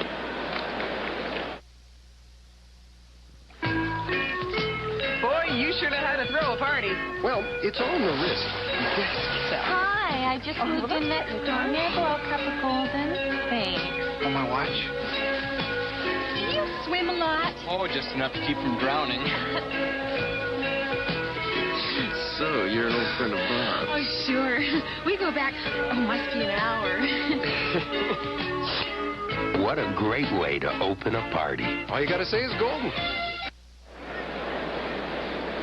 Well, there's a look at Pelle Lindbergh, and there is a reason he is wearing that baseball cap. There's not much hair underneath it, that's why. Well, he's just been brought up to the Flyers and has played exceptionally well for Philadelphia. And as a new coming rookie, he's had the head shave. They're wearing a Flyers hat. Ray Bork took that last shot that went high. Number 11 from back of the net is Ryan Walter. Canadians left winger battling for the puck. Now Rick Kehoe gets control. The Pittsburgh representative in this All-Star game. To Bork. Pass right in front of the net for Kehoe. 5 goal score. The Penguins couldn't get a good shot. Rick 5 coming out with the puck, moving it on Langway. Poked it away from him. And Bork takes over. Goulet and Bork have scored for the Wales Conference. The visiting club in orange, and goals from Dave Babich and Dino Ciccarelli in a 2-2 tie. Bork keeping the puck onside, putting it to an open wing. Behind the net. As the puck is steered away by Bannerman out of the reach of Kehoe. Kehoe gets the puck momentarily in the corner. Now it's passed in front, intended for Ron Francis waiting in the slot. And the puck was tipped away. And it's kicked in the Campbell conference zone as Crutchy circles the net. Crutchy from back of the goal for Francis in front. Oh, the shot just tipped out the outside of the post. That hard shot was taken to the left by Bork. Bork has the puck again. Lets it go high and off the target. Secord along the boards, getting it out. Denny Savard coming in with Rick 5, 2-on-2. Joined by Hartsburg. Savard lost the puck to Bork. Knocked over his stick. Savard falls.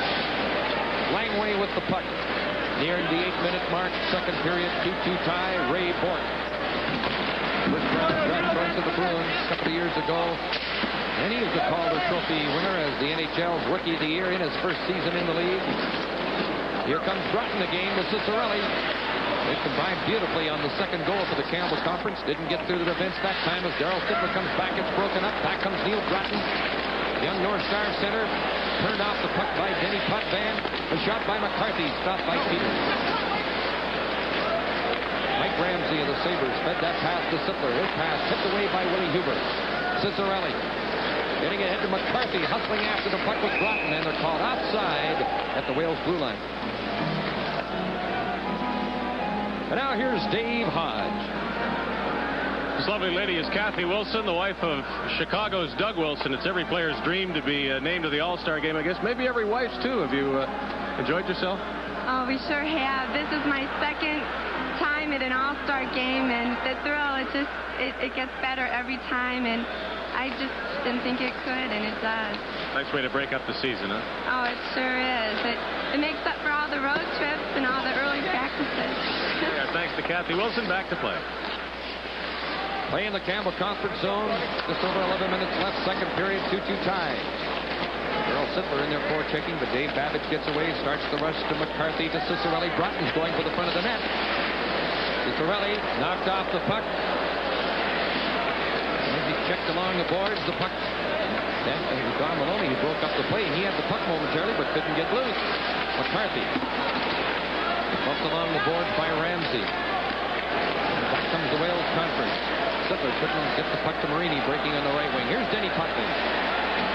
The shot kicked away by Bannerman. Potvin putting it in front again for Marion Stastny. Here comes the great Gretzky. Going in against Langevin. Puck went off a leg. Langevin put it to the boards. Peter Stastny. And the Stastny's and Goulet are out there again. With Langevin feeding the pass.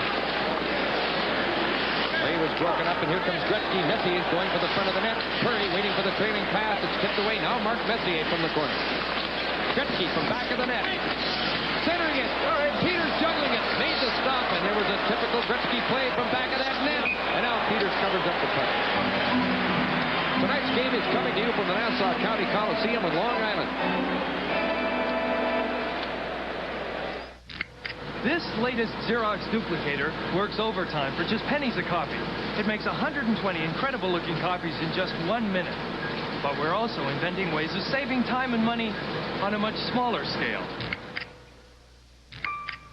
This latest Xerox 2830 Compact is versatile, inexpensive, handles oversized documents, and it's only 20 inches wide. And as remarkable as that may be, you ain't seen nothing yet.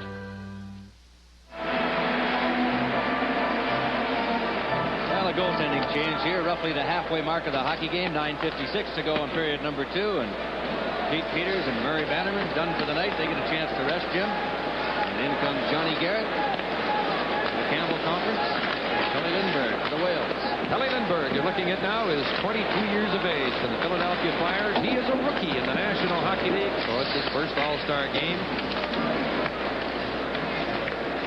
Murray Bannerman at the bench, and here's quite a story. John Garrett, very unfortunate that Richard Brodeur, the Vancouver Canucks, injured Saturday in Toronto. A perforated eardrum, unable to play in this All-Star game, so his backup, John Garrett, gets to play. Well, John Garrett, of course, just being traded to Vancouver last week. Anders Eldebrink, and you saw Johnny before the game. He was very loose, as he is all the time anyway, and well, a lot of things have happened with John Garrett in the last few days, and all of a sudden, Quebec to Vancouver, and here in the All-Star game. We will return to the NHL All-Star game in just a moment.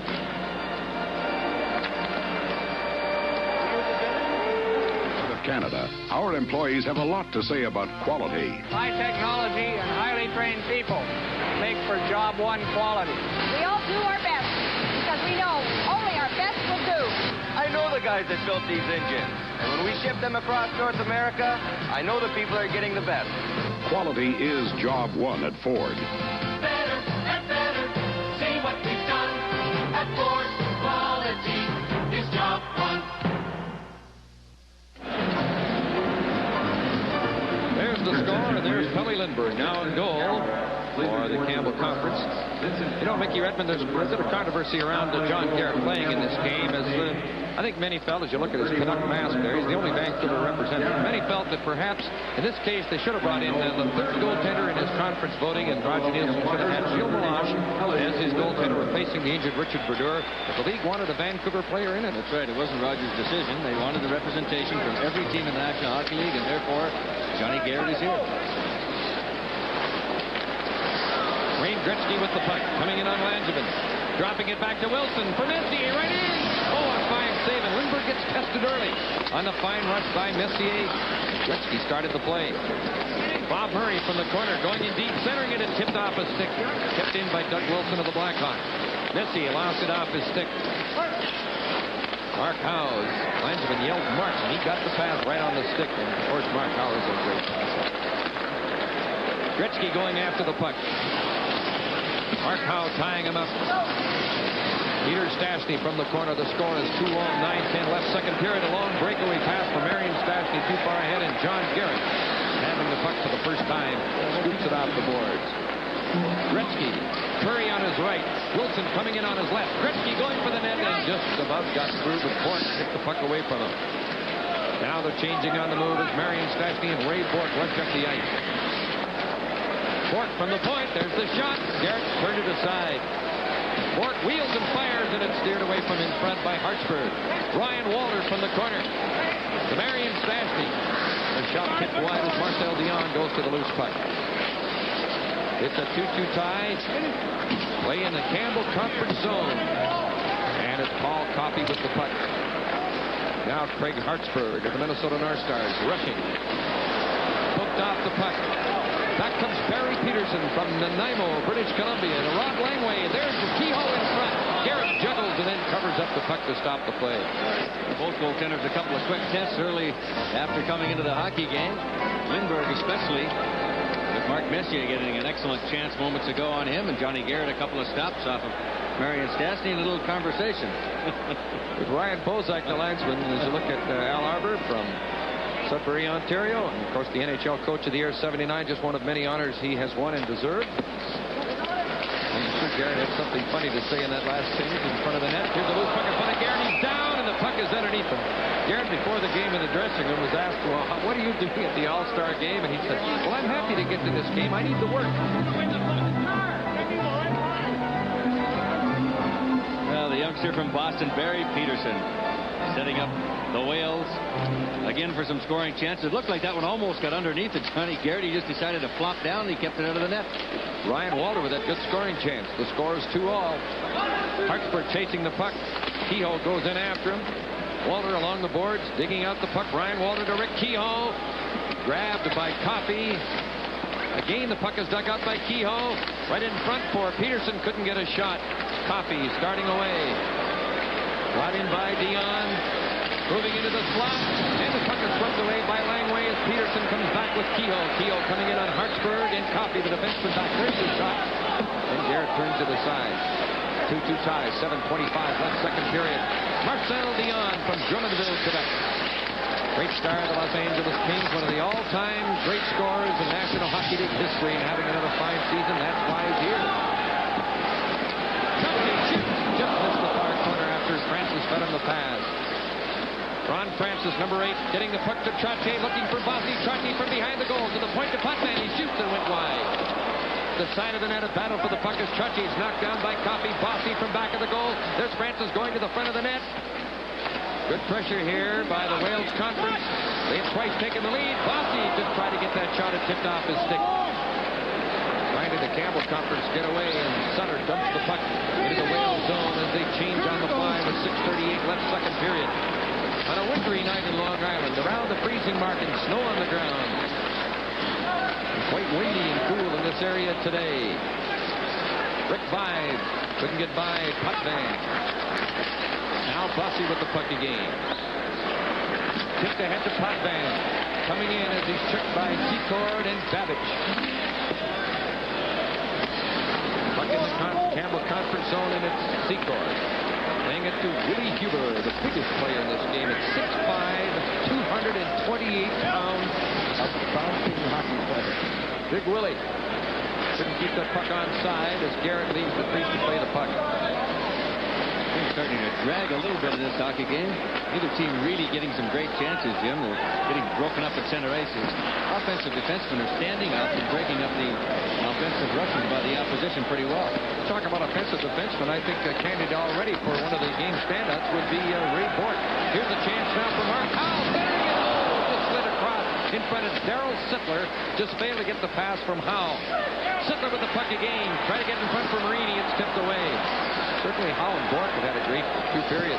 Great skating. You can go from offense to defense with a couple of quick strides, and that's what makes them such great hockey players. Never caught out of position. Mark Howell from back of the net. Intercepted at the point. Murray shot. Hit Peters. Hit Kelly Lindbergh. And they score on the rebound. Tom McCarthy put it in the net. McCarthy makes it 3-2 for the Campbell Conference All-Stars. Well, the Minnesota connection again. I think we'll have to wait and see on this replay. Cicerelli, I think, Jim, got a piece of this puck. The shot coming from the point, Bob Murray, an errant pass by the Whales. Lindbergh not being able to control the rebound. It looks like it may have gone off of McCarthy's skate if he got the stick on it as well. It's 3-2 Campbell's. There you see Cicerelli handling it, and it did go off that left skate, I think, of Tom McCarthy. But the goal not waved off by Bob Myers, as it was unintentional. Making it 3-2 for the Campbells. That's a good way to shortcut. Easier to say than Clarence Campbell Conference All-Stars. Cicerelli and Murray get the assists at 14:51. This is the NHL All-Star Game from Long Island, New York. I've got a story for all you people who use MasterCard just to go shopping. I used it for my moving expenses. I got a new tire in Laval, a tow in Pembroke, and a battery in North Bay. I even got a cash advance when I ran short in Sudbury. And now that that's over with, I'll have a record of this unforgettable trip when I get my MasterCard statement. It's not like I use it every day, but I'm sure glad I had it on this trip. MasterCard. Such an intelligent way to cope. Thank you, MasterCard. Face off in the zone of the Wales Conference. They're now behind for the first time in the game. Tom McCarthy scoring his first All-Star goal from Cicerelli and Murray at 14:51 of this second period. As the Campbells have scored the only 2 goals of this period. Broughton trying to center the puck. This young Minnesota line puts on some pressure. Cicerelli centered it. It's underneath Lindbergh, who covered it up, and Broughton, Cicerelli, and McCarthy came close again. Good forechecking by the Minnesota boys. Historically, we don't see a lot of hitting in the NHL All-Star Game, and that's no exception here tonight, Jim, as we look at the replay as Cicerelli back behind that net. Broughton with a chop at it, almost gets it underneath Lindbergh. But we're not seeing much hitting here tonight, and I think it does take a little bit away from the game. Well, there's the man with the switch that turns on the red light if necessary. Kelly Lindbergh now allowed 1 goal. It was 2-2 when he took over for Pete Peters. One guy who got into some action pretty early in his NHL career, Gordie Howe, got in a fight with Gus Morton's first All-Star game. I think it was 1947. Well, Gordie leads the All-Star statistics in almost every category, including penalty minutes. 4:10 left in the second period. 3-2 to score. The team in the orange, Campbell Conference, leading by a goal as Denny Potvin for the Whales rushes to the attack. Try to center the puck for Barry Peterson. Cicerelli took a chop at it. Peterson dumped it to the corner for Rick Kehoe. Tied up along the boards by Bob Murray. And out comes Cicerelli with the puck. Broughton and McCarthy coming with him. The three North Stars. Able to get by the defense. Potvin broke up the play. On a change as Hartsburg just came off the bench. Gets the puck to Wilson to Hartsburg. Craig Hartsburg moving it in. Still moving with that puck. And there you saw the idea of nobody playing the man. Mike Ramsey went for the puck there and almost got taken right out of position. Normally in a game he might just take the man off. Doug Wilson and Bossy in the first period, where Bossy really turned Doug Wilson inside out because he didn't take the body, but that is again typical of an all-star game. From behind the net, Ron Francis trying to center the puck. Gretzky starting out. Picked up by Trottier, going back the other way. Trottier still moving along the boards as he got away from Coffey, coming in on goal. Trottier, look at the move from the end boards. Trottier, pucks on his stick. Langevin shoots. Garrett turned to the side and centered again. Oh, great stop right in front on Trottier. What a shift Trottier's on. He's got the puck again. And he gets taped to the stick. 2:42 left in the period. Here they come again. Ron Francis with Bossy. Bossy from the boards for Trottier. Looking in front for Bossy. Right in front. Oh, Bossy as Francis set him up. Back comes Gretzky. Messier's on his left. The drop pass tipped away. Howe with the puck. Mark Howe. Tipped away from Bossy. Dave Babbage of the Winnipeg Jets, who has scored one of the goals in his team's 3-2 lead. Rushing with the puck. Babbage shovels it to Gretzky. Going for the net. Messier. Messier from behind the goal, centering it. Then it tipped off his stick. Marini to Sittler. Maloney with the puck. Tied up along the board. Sittler fishing in for it. Huber tying up Maloney. Just under 2 minutes left, second period. Messier throws the puck near the corner. As Marini tried to center the puck. Bork centering it. Sittler wheeling with it. Marini shoots. Garrett made the save and hit John Garrett, and it's still 3-2 for the Campbells. Well, Hector Marini with a great scoring chance, and of course this crowd here at the Coliseum rising to the occasion, hoping to see Hector score a goal. And Johnny Garrett stood tall in the Campbell Conference net to make the save. Wales with all kinds of pressure on the Campbells. You can just almost tell John is laughing behind that mask, isn't he? He's having a great time. And you know, so are his teammates. You saw Lanny McDonald come in there and say something to him. Stand in there, John. How about a little defense, guys? I mean, what is this, a shooting gallery? I bet you Garrett loosened up that dressing room. He's a 10-year pro, outgoing kind of guy. What a shift by Trottier and Bossy. Some great scoring chances. Ron Francis almost hitting Bossy. That would have been an open net situation. Of course, the crowd again reacting to that. But the Whales certainly here in the last couple of minutes with all kinds of offensive pressure.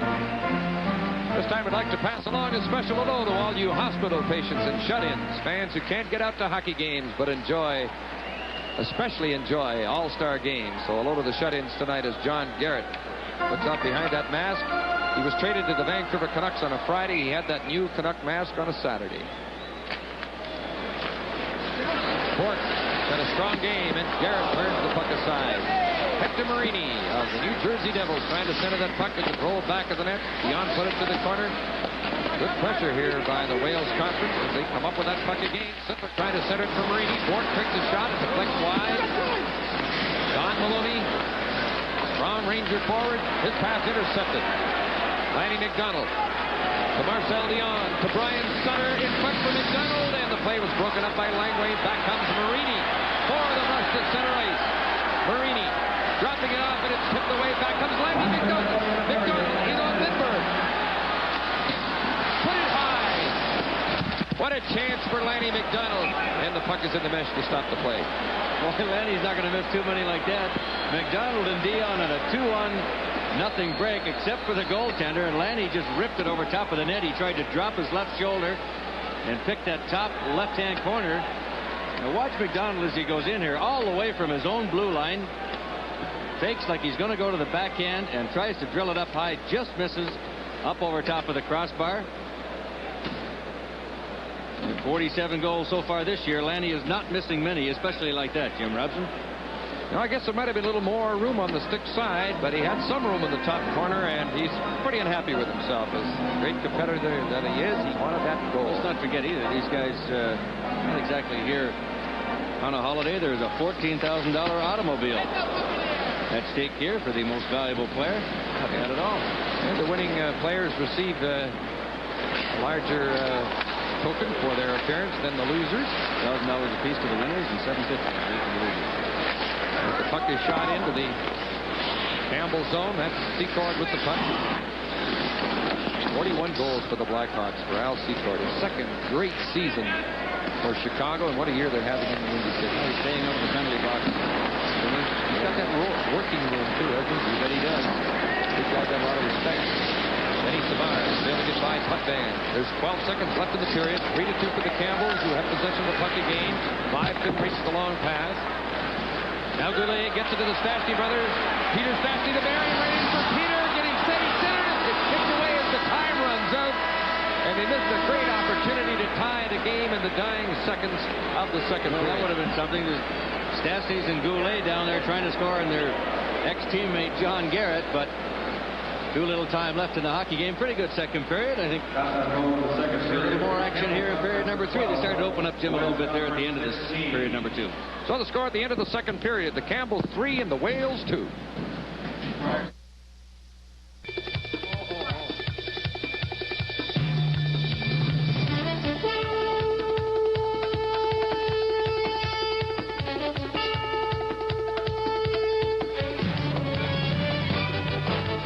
By the Campbell Conference, 2 goals by Minnesota players Dino Ciccarelli and Tom McCarthy have put the Clarence Campbell Conference ahead of the Prince of Wales Conference by a score of 3-2. Well, Pete Peters has appeared in his third NHL All-Star game, which indicates that his success of this season has not been overnight, but still the numbers you posted and the second longest unbeaten streak ever by a goaltender have opened a lot of eyes. I must ask you about the streak. Now, what's going to happen when you're getting set to tie or break a record that's held by your coach? Have there been some jokes in that direction already? Well, Jerry said he said he might sit out a few key players and he might call up a few guys from Baltimore. So he's been teasing me about it. But, you know, if it happens, it happens. If it doesn't, it doesn't.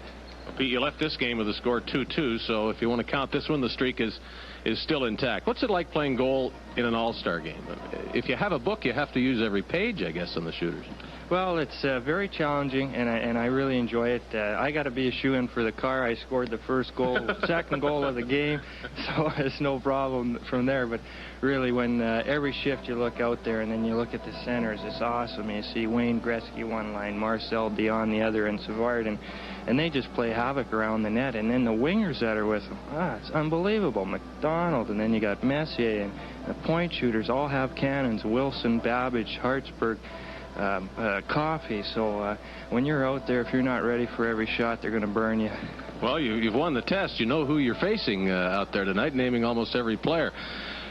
A word about the Bruins in first place. Harry Sinden said something I thought was very appropriate, that he isn't surprised at the way the players are playing, but perhaps the way the team is playing. There are a lot of young players on this team who have come together, and it takes other teams a lot longer normally to do that, and some teams never do. Have you been surprised by the way this team has melded?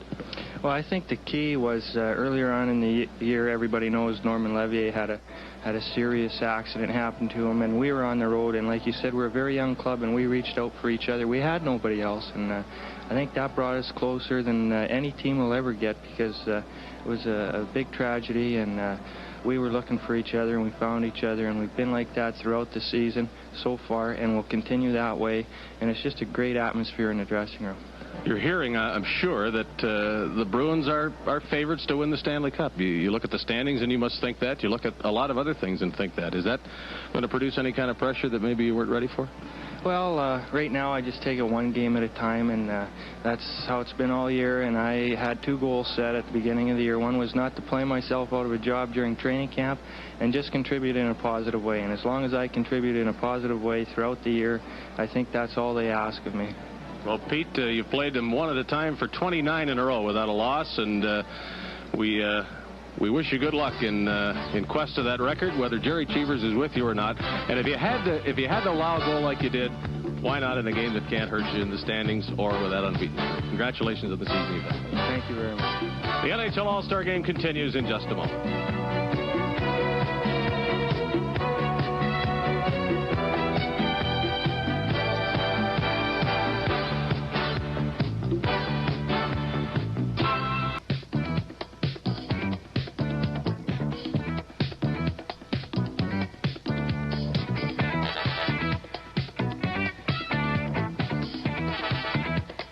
There are nearly 16,000 fans in this building watching tonight, millions more on television. It's entirely appropriate, I think, at the All-Star Game to turn applause in the other direction and salute the fans. From Vancouver to Philadelphia, from Landover to L.A., these are the people who anticipate and react. They are the fans, the ones who cheer and chant. And although we'll try, classifying them isn't as easy as 1, 2, 3. There's the autograph seeker, and the warm-up watcher, and our cameraman, the warm-up watcher, who has just been caught. There is mid-ice muncher, number 1, number 2, and 2.5. There's the smooch moocher. There are mothers and daughters, fathers and sons, and fathers.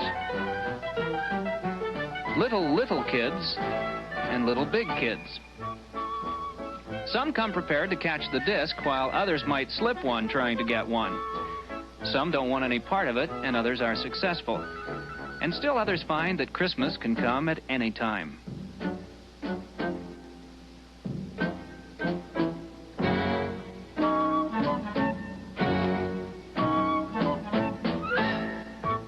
In characterizing fans, there are the good, the bad, the ugly, and the not bad at all. In addition to fans, there's the Philly Brass and the LA Bus. Some fans wear nice things, and others not so nice. Some fans wear their mettle, as well as their confidence. In every arena, there are people with traditional advertisements and some contemporary. Others are ever-changing. This man with these signs got married in October. A hockey game the same day, so it was marriage in the afternoon, and later on, a reception before 17,000. So our tribute to the fans, those who pay the price of admission to watch or to listen. And some do a little shooting of their own. And while we're shooting them, sometimes they shoot us. The fans, a part of a critical atmosphere, an atmosphere which can brighten at a moment's notice. Nice people can get married at a hockey game. I've known some who begin a divorce during a game. Live on CBC, this is the NHL All-Star Game.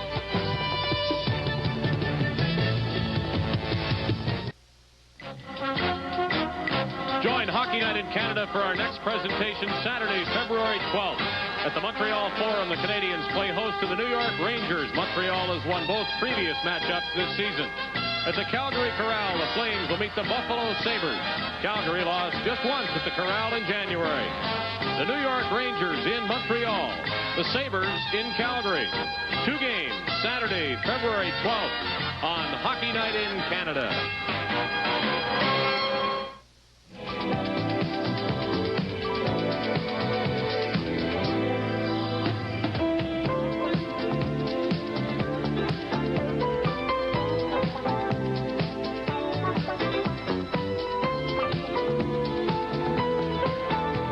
Jim Robson, and this is Mickey Redmond, watching the All-Star Game, the 35th annual. How about some general impressions in the first 2 periods, Mickey? Jim, I think I expected to see a lot more wide-open hockey than we're seeing here. I think maybe we were spoiled by last year's game that was a great offensive show, but as we mentioned, you know, you don't usually get much hitting in an All-Star Game, so therefore, I think you expect to see much more freewheeling and an offensive show, I guess. How about some of the individual stars that have had very good 40 minutes of play? Well, I thought the Minnesota line, McCarthy, Ciccarelli, and Broughton played very well. Dino Ciccarelli with a goal and an assist, and And as you mentioned, his first All-Star goal, a very excited young man, and he's been having trouble scoring goals in the last 20-some games in the NHL, and he'd be happy to get one here tonight to hopefully break that slump. He got his last one Saturday night, and hopefully he'll be able to continue it on. But on the other side of on the ledger, Trottier and Bossy certainly put on a clinic out there and a couple of shifts. They played exceptionally well. And a couple of defensemen. I thought Ray Bourque and Mark Howe with some great speed. Once again, most of the, if not all of the defensemen in this hockey game shift from offense to defense or vice versa so well that they hardly ever get caught out of position. And it's a treat to watch guys like this. I'm hoping we'll see some more offense here in the third period. And, of course, we got to see who's going to emerge to win that automobile. That should be interesting. Yes, there's another line that's been impressive. That's Goulet with the two Stastnys. And perhaps in the last minute of the second period, they overpassed with a chance to tie the score. Well, that's not unusual for them. It's very European. The Europeans like to pass that puck around, and in some cases, as you alluded to, maybe once or twice too many. They try to get that perfect shot on goal. It just doesn't always work out that way, but it's very, very European. All European players like to do that. I kind of think a lot of our players, American and Canadian players, are doing a lot of that in the NHL in the last few seasons as well. But, boy, it sure is pretty to watch. When it works, and they bing, bang, boom that puck around, and goaltender's got to be saying, get these guys out of here. They're driving us crazy. Speaking of goaltenders, John Garrett, who is the surprise appearance in this All-Star game, has had 2 or 3 tests. Well, I'm glad for John Garrett because he is such a likable guy, and he's just down there having a good time. I saw him before the game. I said, John, what do you think will have to happen for you to win the most valuable player? He said, I'm going to have to stop about 70 shots, 8 breakaways in the last 2 minutes for me to win the car. Well, it's unfortunate that Richard Brodeur could not be here to represent his team, but Garrett is representing the Vancouver squad with his performance. There's another line that I think has got to score a goal in this game before it's over. Gretzky, Messier, Curry. We haven't seen a whole lot of them. You know, there's quite a bit of sort of grabbing and holding going on out there, especially Gretzky. They're watching him, you know, on every chance he gets, and they get to get a piece of him. They're doing that. And, of course, Mark Messier, as we know, has just had such an outstanding season for Edmonton, and Jari Kurri. They're watching those guys a little more closely maybe than they would some other guys, and they really haven't allowed them too many opportunities. But that line, anytime they're out there, you never know. Just at the drop of the puck, they can be dynamite and have a chance on goal. Okay, Mickey Redmond, you look awfully sharp on that tux, too. Too bad you have to get it back by midnight. Let's look at the second period summary. Ciccarelli's goal, beautifully set up by his line mate Neil Broughton. And McCarthy's goal, assisted by Ciccarelli and Murray. That has the Campbells in front. And there's the scores of past games. The Wales and the Campbells, and just one Campbell victory. That was in Los Angeles in 1981. And Pat Quinn was at the bench for the victory for the Campbells on that particular occasion at the Los Angeles Forum. Last year's game in Washington was tied 2-2 at one stage before the Wales came on to win it. Al Arbour, who's coaching the Wales team here, was the coach for the Campbells at one stage, and that was when the Patrick Division was in the Campbell Conference before the expansion into Edmonton, Winnipeg, and Calgary changed the alignments. Bob Myers, the referee, in his first All-Star game, and he was pretty excited about it too, but he said before the game, don't tell him my age. Okay, won't tell him he's 42. We won't say anything about that. And the linesman Ryan Bozak in his first All-Star game. And Leon Stickle, the pride of Mount Forest, in his third All-Star game.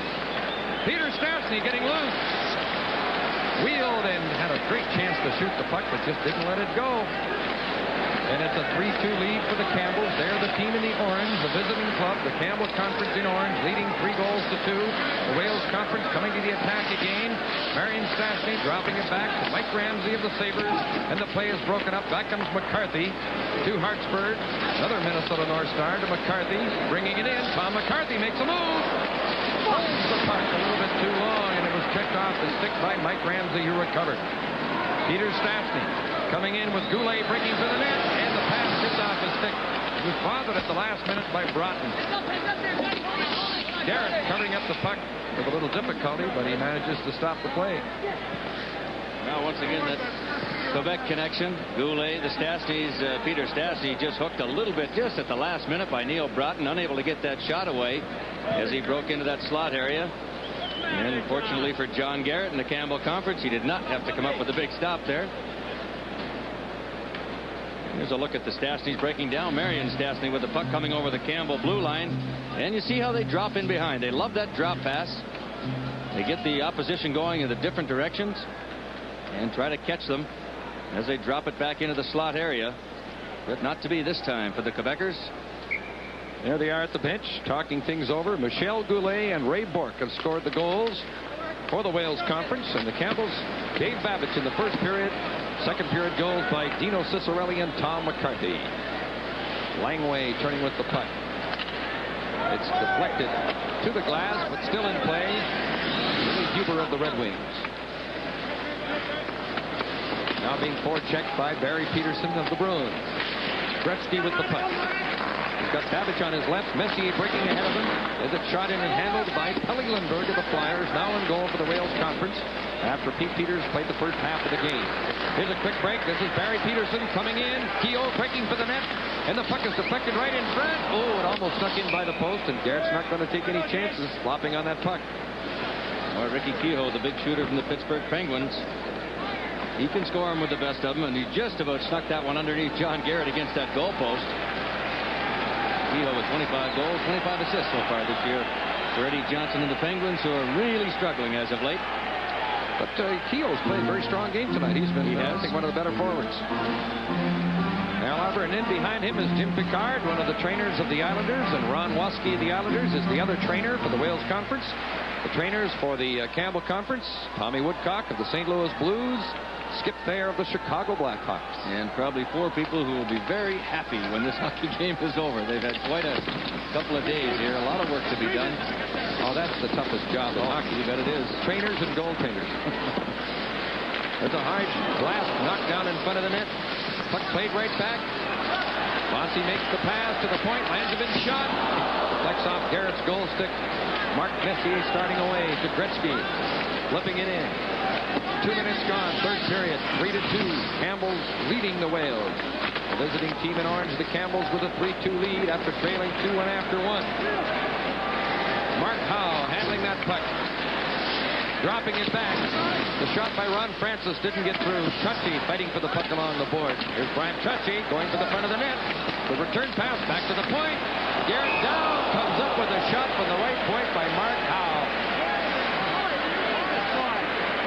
This is the NHL All-Star Game from Long Island, New York. Introducing a home video recorder that expands your world of TV. Panasonic Omnivision expands recording time to 8 hours with an 8-hour tape. This VHS video recorder expands every motion with slow motion, stops time with freeze frame, and finds exact scenes with OmniSearch. This video recorder, when connected to your hi-fi, even expands sound to stereo. It's amazing what Panasonic did to Regivision. Omnivision.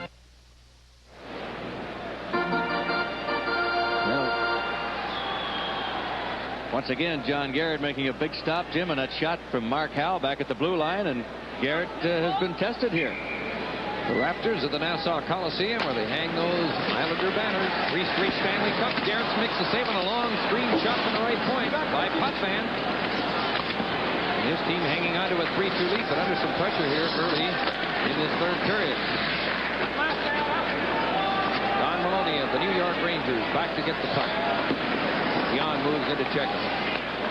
Out comes Sittler. He's got Maloney on his left, but the pass misses him. He comes back to pick it up. Now to Mike Ramsey, one of the U.S. Olympic champions of 1980.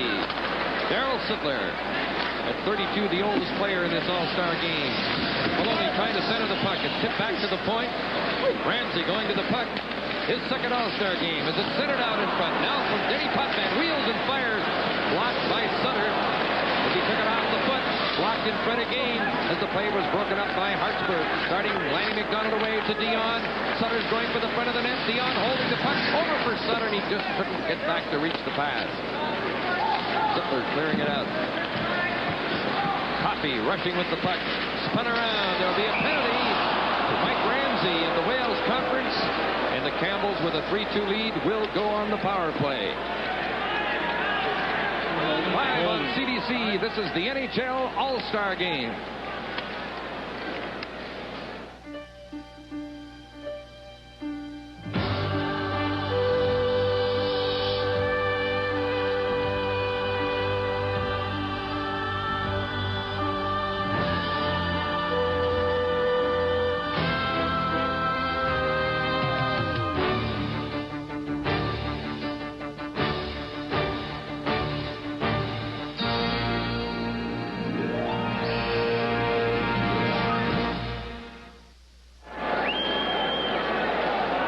22-year-old Mike Ramsey of the Buffalo Sabres, 6'3", 190 pounds. He used it all there, Jim, to haul down Paul Coffey. The Campbells on the power play. Holding the infraction, 3:33, the time of the penalty. The second power play opportunity, and Gretzky centered the puck. It's tipped around in front. Five fighting to get control of the puck. Savard from behind the net, centering it for Secord, tipped it wide. Well, Roger Nielsen's getting away from his lines of the power play now. He is not going with regular lines of this power play. Babbage from the left point, shot deflects, and a good save by Lindbergh. He's got Gretzky at the right point, Babbage at the left point, Savard up front with Secord and Five. So it's a regular line up front, but he's got Gretzky back at the point. I think Roger wants another goal here. You bet he does. He's nervous. He wants to win this hockey game. He was jumping around like a cat this morning. He didn't know what he was going to do. In fact, he phoned 3 or 4 coaches who coached in the All-Star game and asked him just what the routine is. What should I do with the practice? He had a regular practice. He sure did. Wasn't a tough one, but it was more than you usually see before an All-Star game. Now Gretzky back to get the puck. 54 seconds left in the penalty to Ramsey. Campbell's 3, Wales 2. Campbell's in orange, leading and has the power play as Gretzky moves in with the puck to set up. Down Dino Ciccarelli from behind the net. Ciccarelli trying to get control, setting up on the power play to Gretzky. Now he has Wilson at the left point, but Gretzky forced outside the line. Gretzky playing in his 4th All-Star game. Ciccarelli, the shot tipped wide. Doug Wilson, the shot. Oh, good save by Kelly Lindbergh, and Doug Wilson got all the wood on that one. Gretzky with a good play to keep it in. Shot just wide. McCarthy centering it. Ciccarelli in front, and Kelly Lindbergh covers up the puck. Good action. That pass from Gretzky went all the way through and hit the side of the goalpost to the left of Lindbergh. Ciccarelli tried to get a deflection as Gretzky spotted him in behind the Wales defense. He tried to loft a little soft, feathery pass to him. Almost went in the net. Gretzky now heading for the bench, and Bobby Murray, the Chicago Blackhawks, coming out. Super stop here by Lindbergh on Dougie Wilson. Hard shooting defenseman, the Chicago Blackhawks. Boy, he tees him up back there. He's out on the left point with Murray at the right point. 16 seconds left in the power play. Face off to that goaltender's right in the Wales zone. Sittler to take the face off for his squad. But the draw's won by Broughton. Played very well on this line with McCarthy and Ciccarelli, the 3 North Stars up front. Ciccarelli unloads the shot, kicked away by Lindbergh, and you can see how this Lindbergh's in the game. That young goaltender came right out. He had a shot at his last start with his first game back after coming off an injury. Lindbergh 17-7-3 with the Philadelphia Flyers, and you can see why. A rookie goaltender from Sweden, played last year with Maine in the American League. Broughton from the corner, and now the penalty is expired as Ramsey's penalty is over, and the teams are back at full strength. And now rushing to try and get the tying goal. Here come the Wales Conference, but they go offside as Marion Stastny couldn't handle that pass from Rod Langway. Now Marion Stastny, left-hand shot, playing the right wing, which again is very typically European. They like to flip-flop their wingers. The right-hand shooter playing the left side, the left hand on the right side. And, of course, many European hockey players, Jim, as well, play all 3 forward positions. When you combine the 3 players in this line, Goulet, Peter Stastny, and Marion Stastny, you have 102 NHL goals this season. That's the highest scoring line for the Wales Conference. Here's a chance right in front. Marion Stastny, and Garrett got a piece of his shot. Former teammates, in fact, a few days ago were teammates in Quebec. And Marion, that was Goulet right in front for that good chance. And you know, Goulet is one of the great young goal scorers in the game. Oh, he really is. He almost had his second goal of the night here. But John Garrett stayed with them as Goulet got behind the Campbell defense all alone in front of the net. He couldn't quite handle the puck. Went to the backhand and misplayed it by himself, and then took a check just as he was going to John Garrett's left. Well, it's really firepower against firepower right now with the Gretzky line out against the Peter Stastny line. Score 3-2. Campbell's in possession, leading. Curry to Gretzky in the slot. Wayne Gretzky, it scores! The guy is tipped in front of Messier, and the Campbells lead 4-2. No, Gretzky with a patented Wayne Gretzky move. He had the defenseman backing in, made the play over to Curry, got it back from him. The defense had to fall back to cover Messier and Curry. Gretzky takes a shot. It goes off of Ray Bourque and deflects in back of Kelly Lindbergh. Let's have a look at it again. Watch Gretzky as he drops back into the slot area, goes to the forehand, and right there, Ray Bourque backing up to cover. Unfortunately, hits him in the right skate, and it's 4-2 for the Campbells. Wayne Gretzky, well, the great one, came up with a goal. 99 of the Edmonton Oilers, Wayne Gretzky.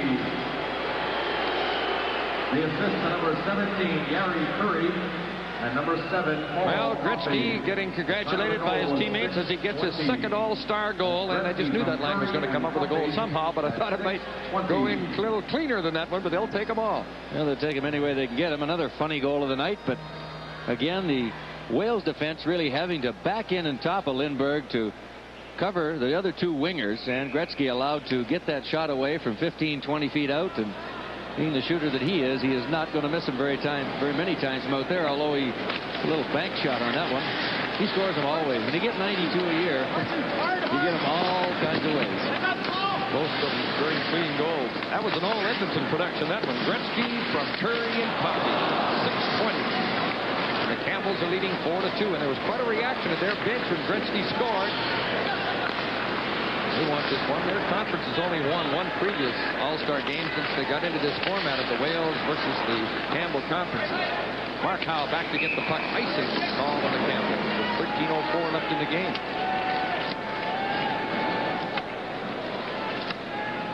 Now let's hear from Dave Hodge.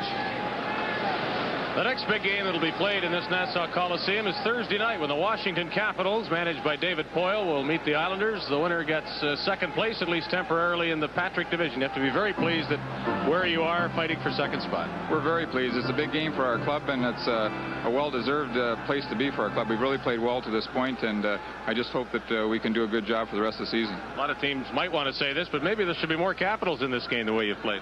Well, there's a few that are pretty deserving on our team. Mike Gardner's had an outstanding year, as well as Brian Engblom, but again, maybe we'll get some recognition at the end of the year, and that'll be the right time for everybody anyway. Thank you to David Poyle. David Poyle, a fine young general manager whose father, Bud Poyle, is in watching this game as an executive in the Central Hockey League. Marcel Dion coming in with Lanny McDonald. Dion backhanded in front, and it's steered out to the side as McDonald is going for the front of the net. Ryan Walter from Burnaby, British Columbia, moving in on Hartsburg. Kehoe getting control of the puck. Hartsburg broke up the play effectively.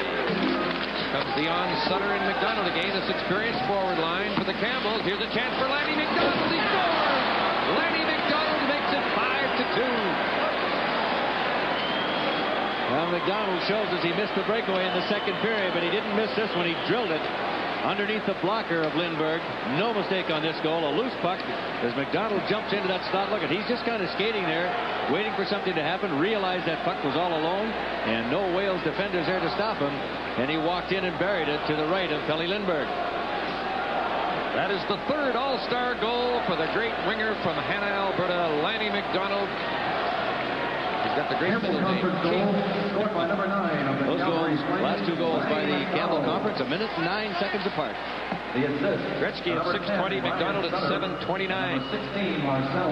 Sutter and Dion, McDonald's line mates getting the assists. It's 5-2 for the Campbells. Willie Huber with the puck. David Babbage starting away. That's Savard taking the puck in. Denny Savard. Babbage rolled it near the front of the net, but it was tipped off to the side as the play was broken up. Mike Ramsey gets possession around for Denny Potvin. McDonald from Sutter and Dion, the 5th Campbell conference goal. A flat shot just whistles wide as Bossy let it go. It popped off the stick of Mike Ramsey, number 4 of the Wales Conference. That's Francis chasing the puck. Ron Francis in his first All-Star game. 20 goals this season for the Hartford Whalers. He'll be a National League star for a long time as Denny Potvin rushes with the puck. It's knocked off his stick. Dino Ciccarelli, Langway's back, and Potvin bothering Ciccarelli, trying to get in front, and Langway steered the puck away. Ciccarelli with a good effort there, almost fought off 2 outstanding All-Star defensemen.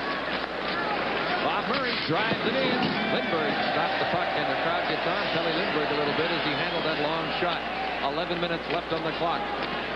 Campbell's 5, the Wales Conference 2. It comes Don Maloney looking in front. The return pass to Maloney from behind the net. Bork winds up and lets it go. Tipped off a stick. Battle for the puck. Marini got it to the side. for Maloney. Hector Marini in the boards, couldn't get control. Ciccarelli, who has already scored a goal in this game. In fact, we've had 7 different goal scorers in a 5-2 hockey game. The only man that scored a hat trick in the All-Star game was Ed Lindsay.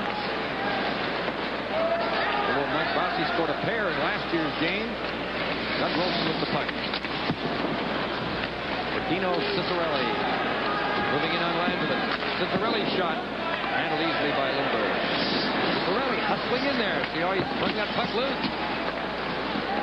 It's broken up, and back comes the Wales Conference. But the pass was out of the reach of Marion Stastny. Well, they got Stastny, Goulet out there now. And probably the most impressive line for the Wales Conference. After scoring the first goal of this hockey game, Michel Goulet. Ray Bourque is the other goal for the Wales Conference. In comes Peter Stastny, making moves. Marion Stastny shot. Tipped off the leg as it hit Hartsburg in front. Gary Curry coming out to Wayne Gretzky. He's got Messier, Curry rushing with him. Coffey also there. The 4 Oilers to the attack. Coffey gambling goes in deep. The puck is centered. Mark Messier took the shot and he scored. Wayne Gretzky, his second goal of the period. Well, you said it, Jim. 4 Oilers on the ice together along with Craig Hartsburg of the Minnesota North Stars. And that combination pays off as Gretzky with the stick on the ice in front of the net redirects a shot by Mark Messier from back in the slot area about 45 feet away. And you can't blame Lindbergh for that one at all. He had no chance at all. There's a shot from Messier. And Gretzky, the big thing here, he's got the stick on the ice. Stand around in front of that net. You can't score very often, at least, when the stick is up in the air. And Gretzky played on the ice. The second goal of the night. Third goal in All-Star competition for Wayne Gretzky. The assist to number 11, Mark Messier. Number 17, Yari Curry. And Yari Curry. 3 Oiler forwards combining to score the goal. Babbitt centering the puck, and it's tipped away from in front of Sutter Winton. Now that Campbell Conference is really jumping out there. They're jumping at the bench, and they're jumping on the ice, too. They have a 6-2 lead, and all of a sudden they think they can start pouring them in. There's 9 minutes left in the game. Gretzky becomes the first man in this game to score more than once.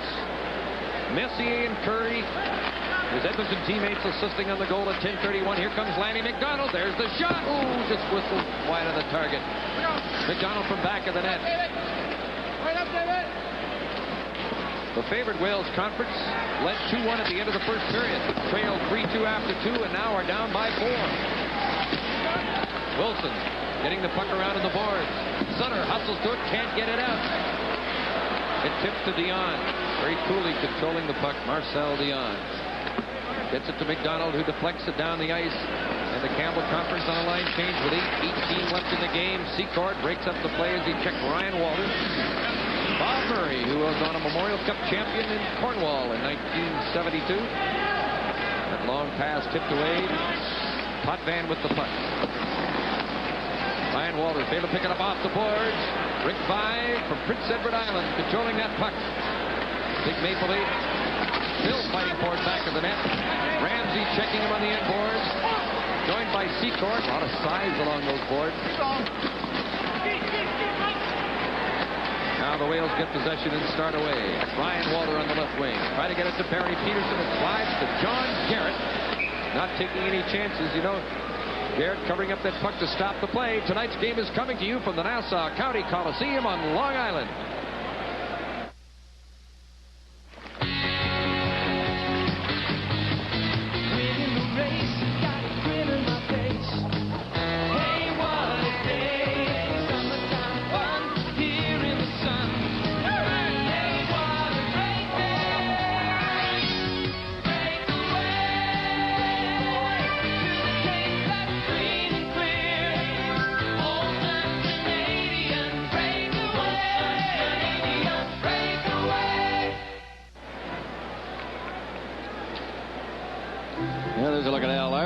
Behind the Wales bench, wondering, well, what are we going to do? We got to go all-out offense here. We're trailing by 4. Only 7:36 to go in the hockey game. Through 2 periods, the Wales had outshot the Campbells 26-17. You know, talking to the Campbell guys before the hockey game, they were well aware, Jim, that they had only won, or that conference had only won 1 game in the last 7 All-Star games. Denny Savard moving in with Secord and Vive. Secord from the corner. Centering it, it flies behind Vive. Back come the Wales Conference. Bork rushing with the puck. Dropping it back for Bossy, tipped away by Vive. Trottier worked hard all night, hustling in after the puck. Of course, that's the only way Trottier can play.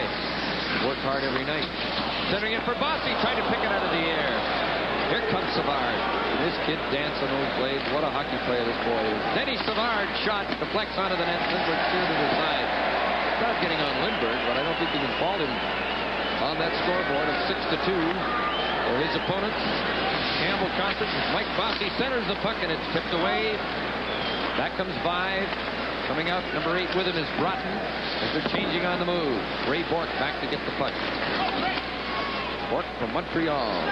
Great Boston Bruin defenseman. Now to Don Maloney. Centering the puck. Sittler goes through it along the board. From behind the net, Maloney. From the corner, Don Maloney. To the point, Mark Howe. Quick shot, tipped just wide. Hartsburg gets it on the boards. Mark Howe keeps it in. But it bounces to Neil Broughton with 6:12 left. He failed to get out. Maloney passing it off. A chance in front, and Garrett stood up well to stop this shot by Sittler from a sharp angle. Garrett could be the winning goaltender in the All-Star game. What a Cinderella story. Hector Marini shot the deflection score. Don Maloney tipped it in. Maloney's goal, and it's 6-3. Well, these Islander fans here, of course, in the Coliseum, cheering for Hector Marini as he lets his slap shot go from the left of the net to the right of John Garrett. And Donnie Maloney standing right next to Garrett, deflected it not 2 feet from Garrett. It bounced off his left pad and in behind him. And many of Marini's fans here, glad to see him participate in the scoring of this All-Star game. And a happy Don Maloney. Wales Conference goals. They forgot for the moment at least that Maloney plays for the Rangers. It's a pretty good cheer. And the assist to number 20, Hector Marini. Hector Marini getting the only assist, 14:04, and there's still time for this very experienced, strong Wales team to come back at 6-3 with 5:42 left. But Willie Huber breaks up the play at his blue line. Surrey battling for the puck. Here comes Maloney again, coming in with Marini, going for the front of the net. The play is broken up. Babbage controls the puck. Dave Babbage. Yari Curry, 22-year-old Edmonton Oiler, to Wayne Gretzky, who's already scored twice in the period. Takes a thump on the board from Langevin, and there's one of the hardest hits we've seen in the game is Langevin. Bumped Gretzky. Gretzky from back of the net. Couldn't catch up with that puck. Goulet scoops it high. Bounces on the boards. Marion Stastny by himself is on the line change. Babbage bumped him. There's 5 minutes left. The Campbells, the team in orange, the visiting club, leading 6-3. And Gretzky coming out with Messier. Gretzky and Messier to the attack. Gretzky making moves, but lost control of the puck. Back comes Denny Potvin. And the tempo of the game picking up as the Whales try and come back is Goulet. Taken in the boards by Wilson, and Gretzky has that puck again. He's got Lanny McDonald on his right, Messier on his left. And has a lot of firepower. Gretzky to Messier, a backhander. Ooh, it hit the goaltender's arm, went off Lindbergh. Wilson in deep, centering it. Gretzky, he scores! There's a hat trick for Wayne Gretzky. The second man in 35 years of All-Star competition to score a hat trick. The great Wayne Gretzky. Well, you called it, Jim. A lot of firepower out there with Messier, McDonald, and Gretzky. And a perfect pass from Mark Messier on a Gretzky stick. And once again, he's got that stick right on the ice. Sort of another funny goal as he didn't get a good piece of wood on it, but it trickled between the legs of Lindbergh. He got a piece of it and back into the net. 7-3. The hat trick for Gretzky. Third of the game for number 99, Wayne Gretzky. Boy, you talk about being at the right place at the right time, and there's a big Mexican sombrero being thrown on the ice in front of John Garrett. Yes, Brian Bosak goes over to retrieve it. 32. Traditional hat for the hat trick. Wilson and Messier at 15:32. Wilson, who fed the pass from the corner, and Mark Messier getting the assist. 15:32 of the third period. Gretzky scoring 3 times in a span of just a little over 9 minutes. All in one period, of course, being 9 minutes, and that's got to be a record. Gretzky scoring his 4th All-Star goal. Had 1 coming into this game tonight in 3 previous All-Star games. It's 7-4 for the or make that 7-3 for the Campbells right now. 7 goals to 3. A hard shot by Bork, turned aside by Garrett. 4 minutes left. Well, Gretzky came on to put on a show, and that's what he does. And that's what he does every night he plays everywhere in the National League. Ryan Walters, good shot, turned aside by John Garrett of the Vancouver Canucks. Replacing the injured Richard Brodeur, who's had such a fine couple of seasons in Vancouver, but unable to play in the All-Star game because of an ear injury. The crowd getting on Lindbergh a little bit as he handled that long shot from Paul Coffey with 3.5 minutes remaining.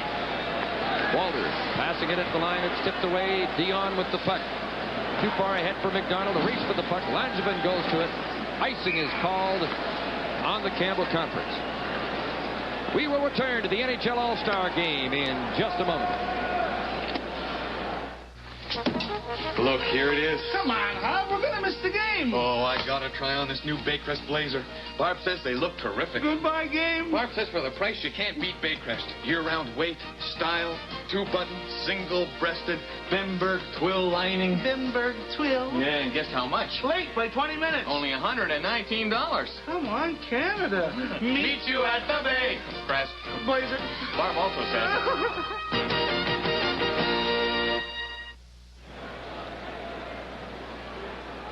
Well, the 3 goals in one period, Jim, is a record by Wayne Gretzky. Another 2 in a period held by several players, led by Ted Lindsay with that hat trick, as you mentioned. The league's going to have to put out another few pages in the book, Wayne Gretzky's records. There's not many left for him to break. He holds or shares 28 National Hockey League records now. That is not including his All-Star records, and he's starting to pick up some of them. In his 5th year, just 22 years old, and just turned 22. Markow for Brian Trottier. His pass tipped away by Vibe. Vibe getting loose. This is Rick Vibe on Pelle Lindbergh. He goes! 8-3. Well, the captain of the Maple Leafs, there's no mistake on this one as he puts a deke on Lindbergh over to the backhand. Dave Langevin has trouble with the puck back at the Campbell Conference blue line.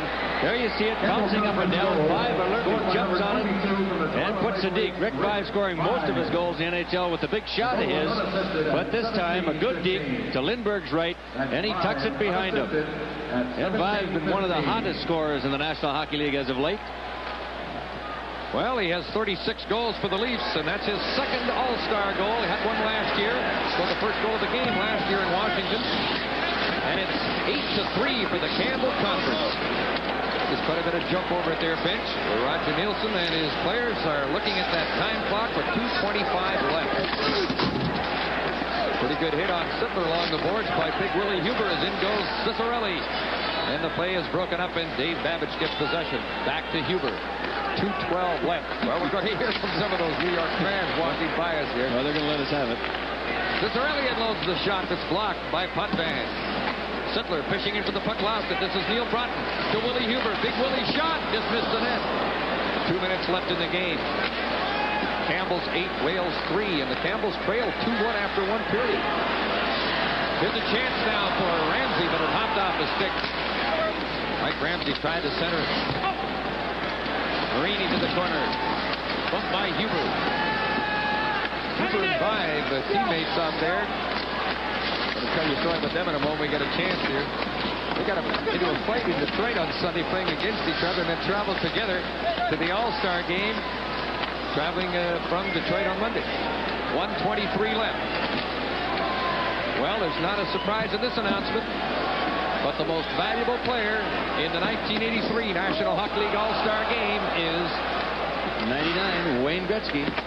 Wayne Gretzky, another award for Gretzky.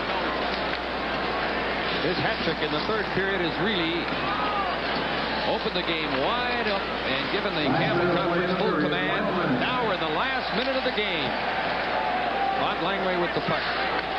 We didn't expect to see that much difference on the scoreboard. We sure did. Well, it's opened up quite a bit. We've had 6 goals here scored in the 3rd period. That is a record. Here comes Gretzky again with Curry. Gretzky into the slot. He scores! 4 goals for Gretzky. What a show the kid's putting on. Oh, unbelievable. Again, almost a replay of one of Gretzky's goals earlier in the game where he faked to the backhand, went into the slot, had everybody backing in and drilled it in the top corner over top of Lindbergh. Look at this one on the replay. And a replay of this from his other goal. Watch the fake. He drops behind. Everybody falls in towards the net and right up in the top corner. 4th goal of the night. And he continues to set records again. Look at that one. Lindbergh again, no chance on the play. He's got Messier bearing down on top of him, got a piece of him, and Gretzky buried it. Messier assisting again. That's his 3rd assist of the period for Mark Messier. On the Gretzky goals, it's Gretzky from Messier in 1918. Here they come again, and the fans here want to see some more. Messier hauled down along the boards. Well, it felt a little old tonight when Gretzky called me Mr. Robson. You can call anybody anything you want. What a great player.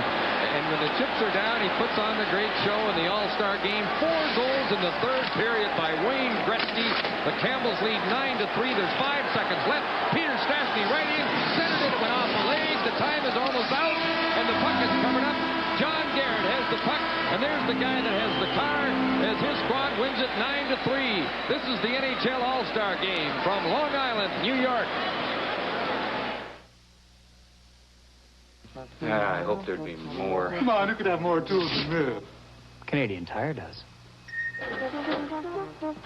I think I'll shop around. Hey, who can beat that price? Canadian Tire does.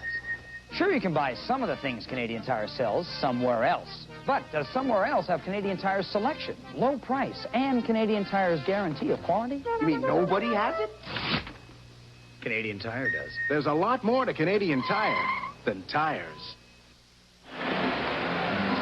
Well, quite a performance by Wayne Gretzky, and as we mentioned, Jim, not many more records that he can set, but boy, oh boy, 4 goals in 1 period, let alone in a hockey game, and you could see as he got each one further on, he got more gas, more steam, and away he went, and he just had these people standing on their feet here at the Coliseum when he dropped that 4th goal in over top of Lindbergh. Just tremendous individual effort by Gretzky. 6 goals by the Campbell Conference in the 3rd period as they win it 9-3. And we will return with tonight's 3-star selections.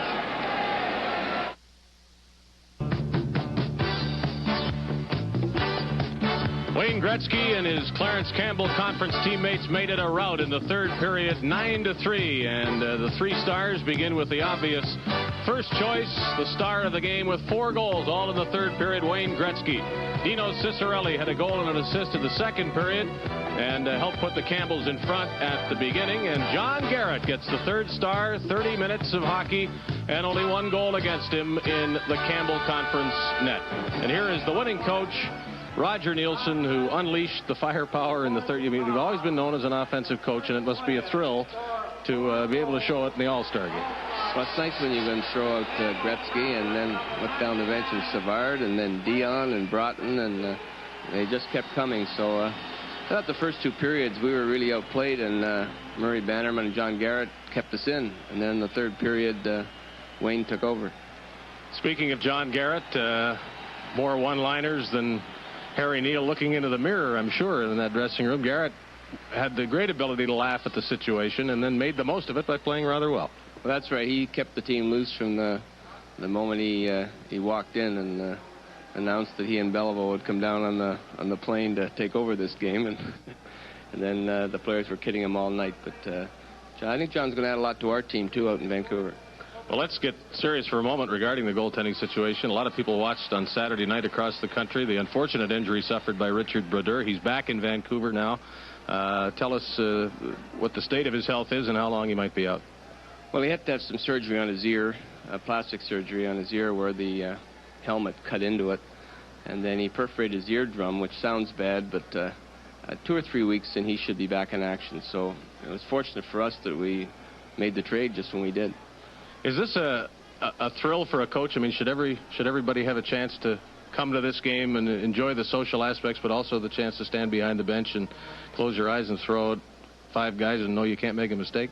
Oh, yeah, it was great. And I guess the best part is just talking to these guys. You know, they're all a very good bunch of guys, and we had a good time the 2 days we were here. It was great for me. Now, is there any strategy out there from your standpoint or anybody else's? No, not really. We just wanted them to change quickly and with 4 lines, and everybody was very cooperative on the bench and helping each other out. It was a fun night. Okay, our congratulations to the winning coach in this All-Star game, Roger Nielsen of the Vancouver Canucks. And tonight, at the Clarence Campbell Conference, he says he will always be a Campbell fan. Now let's go to Jim and Mickey. Okay, David. Well, Roger Nielsen was introduced there as an offensive coach, but he had Gretzky on his side. Well, he talked about that this morning, Jim, when you referred to Roger wondering, what am I going to do? You know, he said to me, he said, do you think these guys will put out an effort? I think he found out real quickly how much of an effort they put out. But, of course, any coach would love to coach number 99. And it's just great to see an effort like that and set records, 4 goals in one period, in one game. The kid's phenomenal. He's unbelievable. Just 22 years old, and he just never stops. He's great to watch.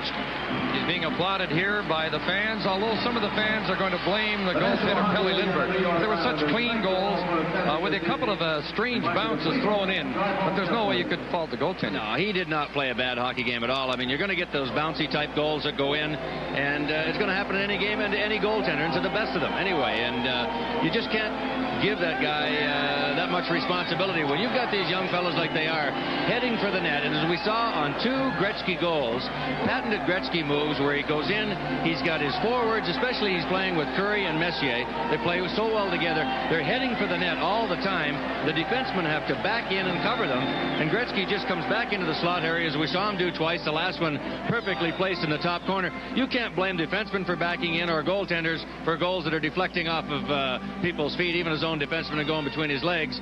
The guy's the greatest hockey player in the world right now. What else are you going to do? And he just makes some super moves out there, and I think they're just happy to be in the hockey game and play with or against him. I think his 4th goal, too, there were others on the ice, and maybe the goaltender's thinking he's going to pass, and he's got his 3, he'll set up somebody else. But he fired his 4th. Well, you know, you've always got to worry about him passing the puck. He loves to make the great play, that super pass. He's been doing that more this year than last year. Here's a look at his 3rd goal, I believe it is, where it was his 1st goal, where he made the deke into the middle and come back. It went off a Ray Bork skate.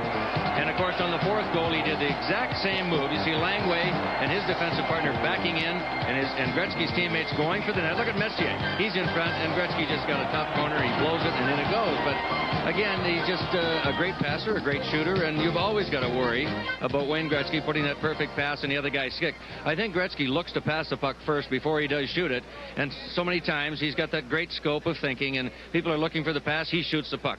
They're looking for him to shoot it, he passes the puck. That's what makes Wayne Gretzky the great hockey player that he is. And there on that replay on the 4th goal, you could see no way to fault a goaltender. Perfect shot, just inside the post. Lindbergh couldn't even see the shot for the traffic in front. Another player that was indicated in the 3 stars, Dino Ciccarelli. Worked hard all night, and that Minnesota line had a good night. Played very well. He had a goal and assist, and boy, you know, Dino's such a likable guy. And again, tonight before the hockey game, he said, you never know. You can break out of a slump at any time. You're losing a hockey game 8-2, or you're winning 8-2. Personally, you're maybe in a little slump. You go out and get yourself a goal, and that could set you off for the rest of the season. I'm sure that Dino's thinking about that. He played a good, strong hockey game, as did Neil Broughton. What makes them, again, so successful, I think, too, is their skating. Tom McCarthy, the other Minnesota representative, they just played very well together. And again, Jim, they play well because they can make up for mistakes that they make because of their ability, their skating ability. They just don't get caught out of position that often. Okay, a 9-3 victory for the Campbell Conference, and Wayne Gretzky was the big story, as he is so often. And now here's Dave Hodge. Well, 4 goals in an all-star game is a record. The quick thinkers in the audience will realize that 4 goals in 1 period is thus also another record. Outstanding player in this all-star game, a new car. My friend, finally you've won something. Congratulations. Thank you very much, David. It's a pleasure playing the game, and I was very fortunate enough to play with 2 people on my hockey club, Yuri Curry and Mark Messier. And, you know, when you're playing with people you know and people that good, it makes it that much easier. Where does it rank on your list of thrills? Well, when it happens, I'd say right now that's number 1. Emotionally, I'm very excited and very happy that I was fortunate enough to get the goals tonight. But like I say, without Yuri and Mark, it wouldn't have been possible. Might there be a penalty to the Gretzky family for too many cars in the driveway? I mean, this is. Do you ever blasé about winning anything? Well, I think that anytime you win an award, whether it's a small trophy or a car as tonight, it's always a thrill and an honor, and I'm very happy, very pleased, and like I said, very fortunate to be able to win it tonight. Okay, you go back to the regular season with a big lead over the Calgary Flames. The Oilers maybe a little in and out lately. Would you agree with that? Well, we've had our ups and downs this year. Where last year we seemed to be more of a steady hockey club during the whole year, and this season we're playing more for the playoffs, I believe, and we're playing 20 people and 20 guys, and we're all learning, and we're 16 points ahead of Calgary. We don't have to burn ourselves out. No matter what happens, the Edmonton Oilers have home ice advantage all the way to the Stanley Cup Finals, so we don't need to burn people out, and everybody's getting an opportunity to play, and the people that are performing will be the people playing in the playoffs. You say that confidently, that the Oilers do have the home ice advantage, which is something you wouldn't have had last year if you'd been further along in the playoffs. In the back of your mind, does it help your thinking to realize that if you do the things you're supposed to do in your division, then from there, and really all the way along, somebody has to beat you in your own building to eliminate you? Well, I think that our hockey club, the one thing we learned is nothing matters until it's playoff time, and our fans get emotionally excited for the playoffs, and we get up for those hockey games. We have home ice advantage during the playoffs, and teams have to come in our rink and they have to beat us there, and we're going to be tough in the playoffs, and we want to win the Stanley Cup this year. We have the talent, the ability to win the Stanley Cup, and we're going to give it our best effort. Is there a team that you fear more than any other? First team we play in the playoffs. They're the team that is going to give us the most trouble, and from there we'll take it one step at a time. We have to get by that team first of all. Again, our congratulations to Wayne Gretzky for scoring 4 times in this All-Star game. No one has ever done that before, and no one has ever scored 4 goals in one period, quite obviously.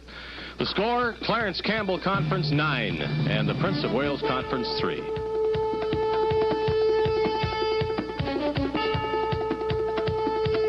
Nash. CBC News has just learned important... Every day of the year, CBC's national news team works for Canadians, working to bring you the facts.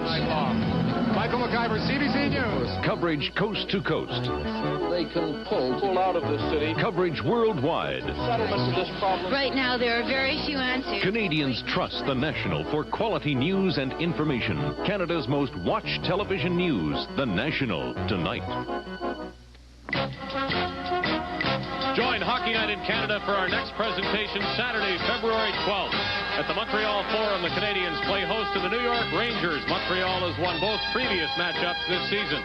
At the Calgary Corral, the Flames will meet the Buffalo Sabres. Calgary lost just once at the Corral in January. The New York Rangers in Montreal. The Sabres in Calgary. 2 games, Saturday, February 12th on Hockey Night in Canada.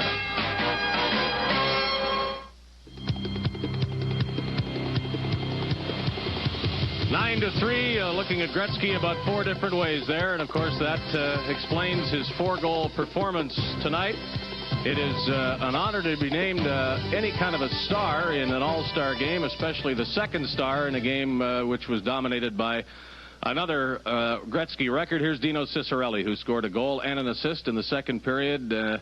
And nice birthday presents, right? It is. It's a great present. It's a lot of fun down here, being amongst the best in the league, and I'm glad for Wayne that he won the car. The guys, we really wanted to win this game because the Campbell Conference has been noted. The guys last night were taunting us that they haven't won in a while, and that we had the weaker conference, so we wanted to win this one bad. Well, as I was saying to Lanny McDonald earlier, maybe a weaker conference if you counted up the strong teams in the Prince of Wales Conference, but individually, I don't know how you could give one team an edge. Now we do. We can give you guys the edge with a 6-goal victory. But did that mean a lot to you in looking around the room and saying, hey, how can they figure somebody can beat us? It is. The talent that is in the dressing room. I was just sitting there between periods, and you look around, and between the goal scorers and the defensive players, coaching staffs, just everybody. It's just amazing. It's a dream come true to be here and playing. Did John Garrett get a little extra support, you fellas realizing the rather delicate and difficult situation he was in, though he put a lot of humor into his own part in it? Did you feel as though, hey, let's give the most support we can possibly give to this guy who was thrown into this situation? Well, we were teasing John a lot before, prior to the game. We were telling him that he wasn't even voted upon. He got here via Air Canada, not by any votes. And we were teasing. We made him feel really loose, and he went out there and did just a superb job for us. 2 points for you tonight. The points really haven't come all that often lately, but the North Stars are playing very well defensively, and that's the idea under Coach Murray Oliver. You pleased with the way the team has progressed? definitely. As you said, my stats aren't the same as last year, but our overall team points are better, and our team is playing better defensively. The goals are going to come. It's more important for the team than myself. Well, he got one on Saturday here at the Nassau Coliseum as the North Stars beat the New York Islanders 4-2. Dino Ciccarelli, the second star. Let's go to Jim and Mickey again. Okay, Dave. Well, Mickey has to get his tux back pretty soon, so midnight. We'll wrap things up here. A few post-game comments on the Wayne Gretzky Show. Well, it's always a pleasure, Jim, to see any individual, be it Wayne Gretzky or another player in the National Hockey League, complete the feats that he did here in front of us tonight. As you mentioned, he does it so many nights, day after day. But nevertheless, it's fun to be here. The All-Star Game is a great gala affair, and it's fun to watch these guys put on their talents and be able to show everybody the great individual talents that I think they possess, and many times than not we don't see enough of during the regular National Hockey League season, and that's maybe because of the hitting. You get a lot of hitting in the games and the rugged play, and the fellows that are the fancy dance skaters, the Dions and these type of guys that turn on a dime, the Dennis Savards, boy, you know, that ruggedness disrupts that type of game. And of course the game in the NHL is to win and get 2 points, but here in a game like this you get a chance to watch them really perform and do those skills, which for me is a great treat, and I know I've enjoyed working here tonight, and it's always a thrill. Okay, Mickey Redmond, and back to Dave Hodge. Now it's time for the Panasonic play of the game. Brought to you by Panasonic, just slightly ahead of our time. And we'll spread the individual honors around a bit here and focus on the second period goal by Dino Ciccarelli, and particularly the play that set it up. A behind-the-back pass by his Minnesota centerman Neil Broughton, hitting the Ciccarelli stick perfectly. Dino Ciccarelli scores for the Clarence Campbell Conference. Wayne Gretzky takes over after that. The play of the game has been brought to you by Panasonic, just slightly ahead of our time. Wayne Gretzky, another record, 4 goals in 1 All-Star game as he continues to add to his legend. At the age of 22, the man is a legend in hockey circles and in the National Hockey League, and we saw a pretty good example of that tonight. Hockey Night in Canada returns Saturday from Calgary and from Montreal, where the visitors are Buffalo and the Rangers, respectively. Please join us then, and thank you for watching tonight.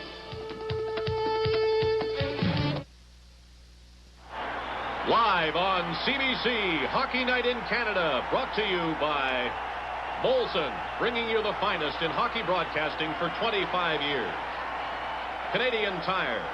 There's more to Canadian Tire than tires. Esso, responding to your needs makes us better. You make us better. And by Ford of Canada. At Ford, quality is job one right down the line.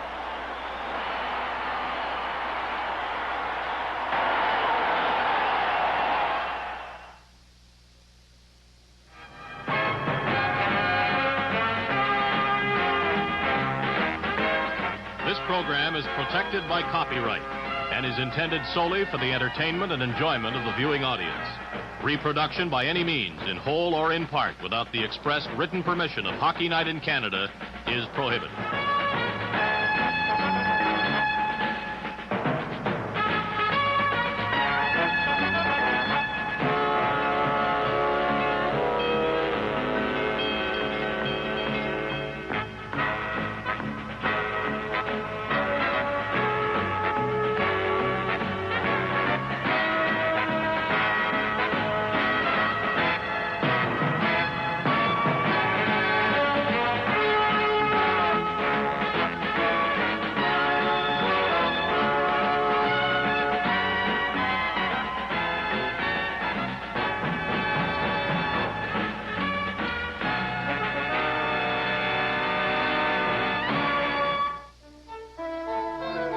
This is CBC,